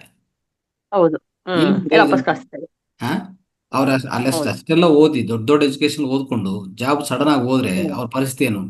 ನಾವು ಯಾವ ತರ ಜೀವನವನ್ನು ಕಟ್ತಾ ಇದೀವಿ, ಯಾವ ತರ ಈ ಸೊಸೈಟಿಯನ್ನು ನಿರ್ಮಿಸ್ತಾ ಇದೀವಿ, ಇದೆಲ್ಲ ಗಮನ ಇರ್ಬೇಕಲ್ಲ. ಯಾವ್ದಕ್ಕೆ ಇಂಪಾರ್ಟೆನ್ಸ್ ಕೊಡ್ತಾ ಇದ್ವಿ, ಯಾವ್ದಕ್ಕೆ ಇಂಪಾರ್ಟೆನ್ಸ್ ಕೊಡ್ತಾ ಇಲ್ಲ. ಎಲ್ಲ ಓದಿರೋರ ಪ್ರತಿ ಒಬ್ಬರನ್ನು ವ್ಯವಸಾಯ ಕಡೆ ಕಲಿಸ್ಬೇಕು. ಮೊದಲನಾಗ ನಾವು ಮಾಡ್ಬೇಕಾಗೋದು ವ್ಯವಸಾಯ ಕಡೆ ಕಲಿಸ್ಬೇಕು ಎಲ್ಲಾರನು. ಅವ್ರು ಒಳ್ಳೆ ವ್ಯವಸಾಯ ಮಾಡ್ಬೇಕು, ಒಳ್ಳೆ ಜ್ಞಾನ ಇದೆ, ಆನ್ಲೈನ್ ಇದೆ, ಆನ್ಲೈನ್ ಎಲ್ಲ ಒಳ್ಳೇದೇ, ಸದುಪಾಯಗಳು ಒಳ್ಳೇದೇ. ಆದ್ರೆ ಅವ್ರಿಗೆ ಜ್ಞಾನ ಈ ವ್ಯವಸಾಯ ಕ್ಷೇತ್ರದ ಕೊಟ್ಟು ಪರಿಚಯ ಮಾಡಿ ಅವರೆಲ್ಲರನ್ನು ವ್ಯವಸಾಯದಾಗಿ ನಾವು ಪರಿವರ್ತನೆ ಮಾಡಬೇಕು. ಮಾಡಿಲ್ಲ ಅಂದ್ರೆ ನಿಜವಾದ ಹೇಳ್ತಾ ಇದ್ದೀನಿ, ಎಮರ್ಜೆನ್ಸಿಗಿಂತ ಇನ್ನೂ ಎಮರ್ಜೆನ್ಸಿ ಸಿಚುವೇಶನ್ ನಾವು ಫೇಸ್ ಮಾಡ್ಬೇಕಾಗತ್ತೆ. ವ್ಯವಸಾಯ ಇಲ್ದಾನೆ ನಾವೆಲ್ಲ ಸಾಯ್ತಾ ಇದೀವಿ. ವ್ಯವಸಾಯ ಇಲ್ಲಾನೆ ನಾವೆಲ್ಲ ಸಾಯ್ದೇನೆ, ಇನ್ನೇನಿಲ್ಲ. ಅದನ್ನೇ ಹೇಳ್ತಾ ಇದ್ದೀನಿ, ಅದನ್ನು ಮಾಡ್ಬೇಕಾಗಿರೋದು. ಈ ವಿದ್ಯೆ, ಈ ಪ್ರಾಪಂಚಿಕ ವಿದ್ಯೆ ಕಲ್ಸ್ಕೊಟ್ಟು ಏನೇನೋ ಸ್ಕೂಲ್ಗಳು, ಇಂಟರ್ನ್ಯಾಷನಲ್, ಇದು ದುಡ್ಡು ಇದೆ ಅಂತ ಹೇಳ್ಬಿಟ್ಟು ಏನೇನೋ ವಿದ್ಯೆಗಳು ನಿರ್ಮಿಸೋದಿಲ್ಲ. ಅಲ್ಲಿ ಒಂದು ಆತ್ಮವಿದ್ಯೆ ಇಲ್ಲ, ಒಂದು ಸ್ಪಿರಿಚುವಲ್ ಎಜುಕೇಶನ್ ಇಲ್ಲ ಅಲ್ವಾ? ಪ್ರತಿಯೊಂದು ಮನೆಯಲ್ಲಿ ಒಂದು ಭಗವದ್ಗೀತಾ ಓದಿಸ್ಬೇಕು ಮಕ್ಕಳ ಜೊತೆಗೆ. ಭಗವದ್ಗೀತಾ ಇಲ್ಲ, ಭಗವದ್ಗೀತಾ ಮಾಯ ಆಗಿದೆ. ನಾವು ಹಿಂದೂಗಳಂತ ಹೇಳ್ತೀವಿ. ಮತ್ತೆ ಹಿಂದೂಗಳಂತ ಹೇಳಿದ್ರೆ ಹಿಂದೂ ಧರ್ಮ ನಾವು ಪಾಲಿಸ್ತಾ ಇವಂದ್ರೆ ಭಗವದ್ಗೀತೆ ಎಲ್ಲಿ ಮನೆಯಲ್ಲಿ? ಯಾರಿಗಾನ ಒಂದು ಸಂಸ್ಕೃತ ಗೊತ್ತಾ? ಸಂಸ್ಕೃತ ಪದಗಳು ಗೊತ್ತಿಲ್ಲ, ಸಂಸ್ಕೃತ ಪದ್ಯಗಳು ಗೊತ್ತಿಲ್ಲ, ಅರ್ಥ ಗೊತ್ತಿಲ್ಲ. ನಾವು ಹಿಂದೂಗಳು. ಉದಾಹರಣೆಗೆ ನೀವು ಒಂದು ಮುಸ್ಲಿಂ ಅನ್ನು ಗಮನಿಸಿ ಸಾಕು. ಮುಸ್ಲಿಂ ಅವರು ಗಮನಿಸಿ, ಆ ಮಸೀದ್ಗೆ ಒಬ್ರು ಹೋಗ್ತಾರಂತ ಇಟ್ಕೊಳ್ಳಿ.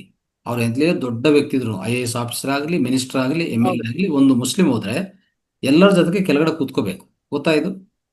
ಅವ್ರು ನೋಡಿ ಎಷ್ಟು ನಿಷ್ಠವ ಪಾಲಿಸ್ತಾರಂದ್ರೆ, ನಾನು ಜಸ್ಟ್ ಹೇಳ್ತಾ ಇದ್ದೀನಿ ಎಕ್ಸಾಂಪಲ್ ನಿಮಗೆ. ನಮ್ಮಲ್ಲಿ ಎಷ್ಟು ತಪ್ಪುಗಳು ನಾವು ಮಾಡ್ತಾ ಇದ್ವಿ ಅಂದ್ರೆ, ಒಬ್ರು ಯಾರಾದ್ರೂ ಮಿನಿಸ್ಟರು ಒಂದು ಒಳ್ಳೆ ಆಫೀಸರು ಹೋದ್ರೆ ಟೆಂಪಲ್ ಅಲ್ಲಿ ಎಲ್ಲಾರನ್ನು ಹಿಂದೆ ತಳ್ದ್ಬಿಟ್ಟು ಅವನು ನೆಲಗಳು ಕರ್ಕೊಂಡು ಹೋಗ್ತಾರೆ. ಇದೆಷ್ಟು ತಪ್ಪಾಗ್ತಾ ಇದೆ? ನಾವು ಹಿಂದೂ ಧರ್ಮ ನಿಜವಾಗಿ ಪಾಲಿಸ್ತಾ ಇದೀವ ಇಲ್ಲಿ?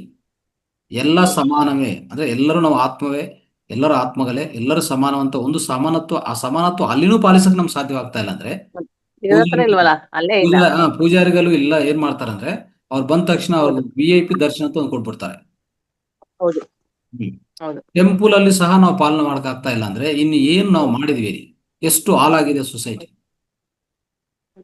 ಎಷ್ಟು ನಾವು ಕೆಟ್ಟದಾಗ ನಾವು ಮುಂದಕ್ಕೂ ನಮ್ಮ ಸಮಾಜವನ್ನು ನಿರ್ಮಿಸ್ತಾ ಇದ್ವಿ ಅಂದ್ರೆ ಇದು ನಿಜವಾಗಿ ತಪ್ಪಿದೆ. ಇದನ್ನ ಸರಿಪಡಿಸ್ಕೊಳ್ಳೇಬೇಕಾಗತ್ತೆ. ಉದಾಹರಣೆಗೆ ನಾನು ಹೇಳಿಲ್ಲ, ಮಸೀದಲ್ಲಿ ಈ ರೀತಿಯಲ್ಲಿ ಮಾಡ್ತಾರೆ, ಯಾರಿಗೂ ಭೇದ ಭಾವ ಇಲ್ಲ, ಎಲ್ಲರೂ ಅವರು ಬಂದ್ರು ಇಲ್ಲೇ ಕೂತ್ಕೋಬೇಕು, ಕೆಳಗಡೆ ಕೂತ್ಕೋಬೇಕು, ಅವರು ಎಲ್ಲರ ಜೊತೆಗೆ ನಮಾಜ್ ಮಾಡ್ಬೇಕು, ಹೋಗ್ಬೇಕಷ್ಟೇ. ಅಲ್ಲಿ ಏನು ಅವ್ರ ಭೇದ ಭಾವ ತೋರಿಸಿ ಈಗ್ಲೂ ಪಾಲನೆ ಮಾಡ್ತಾರ ಅವರು. ನಮ್ಮಲ್ಲಿ ಏನಾಗಿದೆ ಅಂದ್ರೆ ನಮ್ಗೆ ಇಷ್ಟು ಹಿಂದೂ ಧರ್ಮ ವೇದಗಳು ಸಹ ಇಷ್ಟೆಲ್ಲ ಜ್ಞಾನ ಕೊಟ್ಟು ಇಷ್ಟೆಲ್ಲ ಜ್ಞಾನ ಇರುವಂತ ನಮ್ಮ ಹಿಂದೂ ಧರ್ಮದಲ್ಲಿ ಇಷ್ಟಿದ್ಕೊಂಡು ನಾವು ಅದು ಪಾಲನೆ ಮಾಡಕ್ಕೆ ಯಾಕೆ ಸಾಧ್ಯವಾಗ್ತಾ ಇಲ್ಲ? ನೋಡಿ, ನಿಜವಾದ ರೀತಿಯಲ್ಲಿ ನಾವು ತಿಳ್ಕೊಂಡೋದೇನು, ನಾವು ಮಾಡ್ತಾ ಇರೋದೇನು, ನಾವು ಇಂಪ್ಲಿಮೆಂಟ್ ಮಾಡ್ತಾ ಇರೋದೇನು, ನಾವು ಅನ್ವಯಿಸ್ಕೊಂತ ಇದೀವಿ ಅಂತ ನೋಡಿದ್ರೆ ತುಂಬಾ ಆಶ್ಚರ್ಯ ಆಗತ್ತೆ. ಇದು ನಿಜವಾದ ವಿಚಾರಕರ ವಿಷಯ ಅಂತ ಹೇಳ್ಬೋದು ನಾವು. ತುಂಬಾನೇ ವಿಷಾದ, ವಿನಾಶ ಎರಡು ಆಗ್ತದೆ. ಹೌದು, ಅದಕ್ಕೆ ಇವೆಲ್ಲ ದಯವಿಟ್ಟು ಅರ್ಥ ಮಾಡ್ಕೊಳ್ಳಿ. ಇಲ್ಲಿರುವಂತ 30 ಮಾಸ್ಟರ್ಸ್ ಇರ್ಬೋದು, ಇದು 30 ಅಲ್ಲ 30 ಲಕ್ಷ 30 ಕೋಟಿ ಜನಗೂ ಇದು ಈ ಮೆಸೇಜ್ ಬೇಕಾಗಿರೋದು. ಇನ್ನೂ ನಾವು ಮಾಡ್ತಾ ಇಲ್ಲ ಅಂತಂದ್ರೆ ಈಗ ನಮ್ಮಂತ ಅದೃಷ್ಟವಂತರು ಯಾರು ಇರೋದಿಲ್ಲ ಈ ಪ್ರಪಂಚದಲ್ಲಿ. ಹಿಂದೂ ಧರ್ಮ ಆಗಿ ಇಂಥ ಸಣ್ಣ ಸಣ್ಣ ತಪ್ಪುಗಳು ಇನ್ನೂ ಮಾಡ್ತಾ ಇದೆ, ಇನ್ನೂ ಆಗ್ತಾನೆ ಇದೆ ಸೊಸೈಟಿ. ಪ್ರತಿಯೊಂದು ಸ್ಕೂಲಲ್ಲಿ ಭಗವದ್ಗೀತಾ ಕ್ಲಾಸ್ಗಳು ಇರಬೇಕಾಗಿದೆ. ಅದು ಈಗಲೂ ಇಂಪ್ಲಿಮೆಂಟ್ ಸಾಧ್ಯವಾಗ್ತಾ ಇಲ್ಲ, ಈಗಲೂ ಇಂಪ್ಲಿಮೆಂಟ್ ಮಾಡಕ್ಕೆ ಸಾಧ್ಯವಾಗ್ತಾ ಇಲ್ಲ. ನೋಡ್ತಾ ಇದ್ರೆ ಆ ಪರಿಸ್ಥಿತಿಯಲ್ಲಿ ನಾವಿದ್ದೀವಿ. ಓಕೆ ಬಾ, ಥ್ಯಾಂಕ್ ಯು. ಗುರುಜಿ, ಇವಾಗ ನಂದು ಮತ್ತೆ ನೀವು ಹೇಳಿದ್ಮೇಲೆ ನನ್ಗೆ ಒಂದೆರಡು ಮಾತು ಹೇಳ್ಬೇಕು ಅನಿಸ್ತು ಗುರುಜಿ. ನಿಜವಾಗ್ಲು, ಯಾಕಂದ್ರೆ ಸನಾತನ ಧರ್ಮದ ಸಂಸ್ಕೃತಿ ಎಷ್ಟು ಚೆನ್ನಾಗಿದೆ. ಇದು ಎಷ್ಟು ನಾವು ಇದರಲ್ಲಿ ಏನು ಬೇಕಾಗಿಲ್ಲ. ನಮ್ದೇ ಒಂದು ಇಂಥ ಒಳ್ಳೆ ಸಂಸ್ಕೃತಿ ಇರುವಾಗ ಬೇರೆ ಕಡೆ ನಾವು ಇದು ಮಾಡ್ಕೊಳ್ಳೋದೇ ಬೇಡ ಅನ್ಸುತ್ತೆ. ಇದು ನೀವು ಎಷ್ಟು ಚೆನ್ನಾಗಿ ಇನ್ಸ್ಪೈರ್ ಆಗಿ ಹೇಳಿದ್ರಿ. ಇವಾಗ ಮೊನ್ನೆ ಒಂದು ನೀವು ಹೇಳಿದ್ರಲ್ಲ ಗುರುಜಿ, ಯಾವುದೋ ಒಂದು ಅಪಾರ್ಟ್ಮೆಂಟ್ ಹೋದಾಗ ಅಲ್ಲಿ ಅಗ್ನಿಹೋತ್ರ ಬಗ್ಗೆ ಒಬ್ರಿಗೂ ಹತ್ರದ್ದು ಇದೇ ಇಲ್ಲ ಅಂತ ಹೇಳಿದ್ರಿ. ಆಶ್ಚರ್ಯದ ಮಾತೇ ಇದು ಎಲ್ಲ ನಿಜವಾಗ್ಲು. ಯಾಕಂದ್ರೆ ಯಾಕೆ ಇವರು ಎಲ್ಲ ಇಷ್ಟೊಂದು, ನಾವು ಹುಟ್ಟಿದಾಗಿಂದ ಇದೇ ಹಿಂದೂ ಸಂಸ್ಕೃತಿಯಲ್ಲೇ ಹುಟ್ಟಿ ಇಂಥ ಭಾರತ ದೇಶದಲ್ಲಿ ಹುಟ್ಟಿದೀವಿ ಅಂದ್ರೆ ಹೆಮ್ಮೆ ಪಡೋ ವಿಷಯನೇ. ಯಾಕಂದ್ರೆ ಎಂತ ಅಗಾಧವಾದ ಜ್ಞಾನ ಭಾರತದಲ್ಲಿ ಎಲ್ಲ ಸಿಗೋಲ್ಲ ಅಲ್ವಾ ಗುರುಜಿ? ಇದು ಎಲ್ಲೂ ಬೇರೆ ದೇಶಗಳಲ್ಲಿ, ಪಾಶ್ಚಾತ್ಯ ಸಂಸ್ಕೃತಿಯಲ್ಲಿ ಇವು ಯಾವುದೂ ಇಲ್ಲ. ನಾವೇ ಎಲ್ಲ ಯೋಗ ಪ್ರತಿಯೊಂದೆಲ್ಲ ನಾವು ಹಂಚಿಕೆ ಮಾಡಿರೋದೇ ಭಾರತದಿಂದನೇ ಹೋಗಿರೋದು. ಅವರು ಎಷ್ಟು ಅಳವಡಿಸ್ಕೊಳ್ತಾ ಇರುವಾಗ ನಾವಿಲ್ಲಿ ಇನ್ನ ಎಷ್ಟೋ ಜನ ಇದನ್ನ ಫಾಲೋ ಮಾಡ್ತಾ ಇಲ್ಲ ಅಂದ್ರೆ ಇದು ಆಶ್ಚರ್ಯದ ಮಾತೆ ಅನ್ಸುತ್ತೆ ಗುರುಜಿ. ನಿಜವಾಗ್ಲೂ ಇದು ಎಷ್ಟು ನಾವು ಎಲ್ಲರೂ ಅವೇರ್ ಆಗ್ಬೇಕು. ಇನ್ನ ಎಷ್ಟು ಜನ ಇದರ ಜನರಿಗೆ ಇದು ತಲುಪಬೇಕು ಅಂತ ಅನ್ಸುತ್ತೆ ಗುರುಜಿ. ಈ ವೇದಿಕೆಯಿಂದ ತಲುಪಲಿ ಅಂತಾನೆ ನಾನು ಹಾರೈಸ್ತೀನಿ ಗುರುಜಿ, ನಿಜವಾಗ್ಲು. ಯಾಕಂದ್ರೆ ಎಷ್ಟು ಒಳ್ಳೆ ಇವೆಲ್ಲ ಅಗ್ನಿಹೋತ್ರ ಎಲ್ಲ ಮಾಡಿದ್ರೆ ಮನೇಲಿ ಎಷ್ಟು ಒಂದು ಒಳ್ಳೆ ಫಲಿತ ಸಿಗುತ್ತೆ. ಅವಾಗ ಇಂಥದೆಲ್ಲ ಇದ್ದಾಗ ನಾವ್ಯಾಕೆ ಮಾಡಬಾರ್ದು ಅಂತ ಒಂದು ಕ್ವಶನ್ ಬರುತ್ತೆ ಅಲ್ವಾ ಗುರುಜಿ? ಸುಮ್ನೆ ಅದು ಇದು ಮಾಡಿ ಎಲ್ಲ ಇದು ಮಾಡೋದಕ್ಕಿಂತ ಈಗ ನೀವು ಹೇಳಿರೋದು ತುಂಬಾನೇ ಅದ್ಭುತವಾದ ವಿಷಯಗಳು. ಇವೆಲ್ಲ ಹೋಗ್ಬೇಕು, ಸುಮಾರು ಜನಕ್ಕೆ ತಲುಪಬೇಕಂದ್ರೆ ನಾವು ಪ್ರಚಾರ ಮಾಡೋಣ ಗುರುಜಿ, ಅಷ್ಟೇ ಅನ್ಸುತ್ತೆ. Thank you Guruji, thank you. Thank you. Okay masters, ಇಂದಿನ ಕ್ಲಾಸು, ಇಂದಿನ ಸೆಷನ್ ನಾವು ಸಂಪನ್ನಗೊಳಿಸ್ತಾ ಇದ್ವಿ. ಎಲ್ಲರೂ ಇದರಲ್ಲಿ ಭಾಗವಹಿಸಿದ್ಗೂ ತಮ್ಮೆಲ್ಲರಿಗೂ ಧನ್ಯವಾದಗಳು, ನಮಸ್ತೆ. ಎಲ್ಲ ತಿಳಿಸ್ಕೊಟ್ಟಂಥ ಯೋಗ ಪ್ರಾಣಾಯಾಮ ಶಶಿಕಲಾ ಮೇಡಮ್ ಅವ್ರಿಗೆ ಪ್ರತ್ಯೇಕ ಧನ್ಯವಾದಗಳು. ಮತ್ತೆ ತದನಂತರ ಆಗಿರುವಂಥ ವಿಜಯಲಕ್ಷ್ಮಿ ಮೇಡಮ್ ಅದ್ಭುತವಾದ ರೀತಿಯಲ್ಲಿ ಶಂಬಾಲ ವಿಜ್ಞಾನವನ್ನು ಹಂಚ್ಕೊಂಡಿದ್ದಾರೆ, ಅವ್ರಿಗೂ ಸಹ ಧನ್ಯವಾದಗಳು. ಮತ್ತೆ ನೀವೆಲ್ಲರೂ ಇಷ್ಟುವರೆಗೂ ಕೇಳಿಸ್ಕೊಂಡಿದ್ದಕ್ಕೂ, ಇಷ್ಟು ನಿಷ್ಠವಾಗಿ ಕೂತ್ಕೊಂಡು ಕೇಳಿಸ್ಕೊಂಡಿದ್ದಕ್ಕೂ, ಭಾಗವಹಿಸಕ್ಕೂ ತಮ್ಮೆಲ್ಲರಿಗೂ ಧನ್ಯವಾದ ತಿಳಿಸ್ತಾ ಇಂದಿನ ಕಾರ್ಯಕ್ರಮವನ್ನು ಸಂಪನ್ನಗೊಳಿಸ್ತಾ ಎಲ್ಲರಿಗೂ ನಮಸ್ತೆ, ಧನ್ಯವಾದಗಳು, ಥ್ಯಾಂಕ್ ಯು.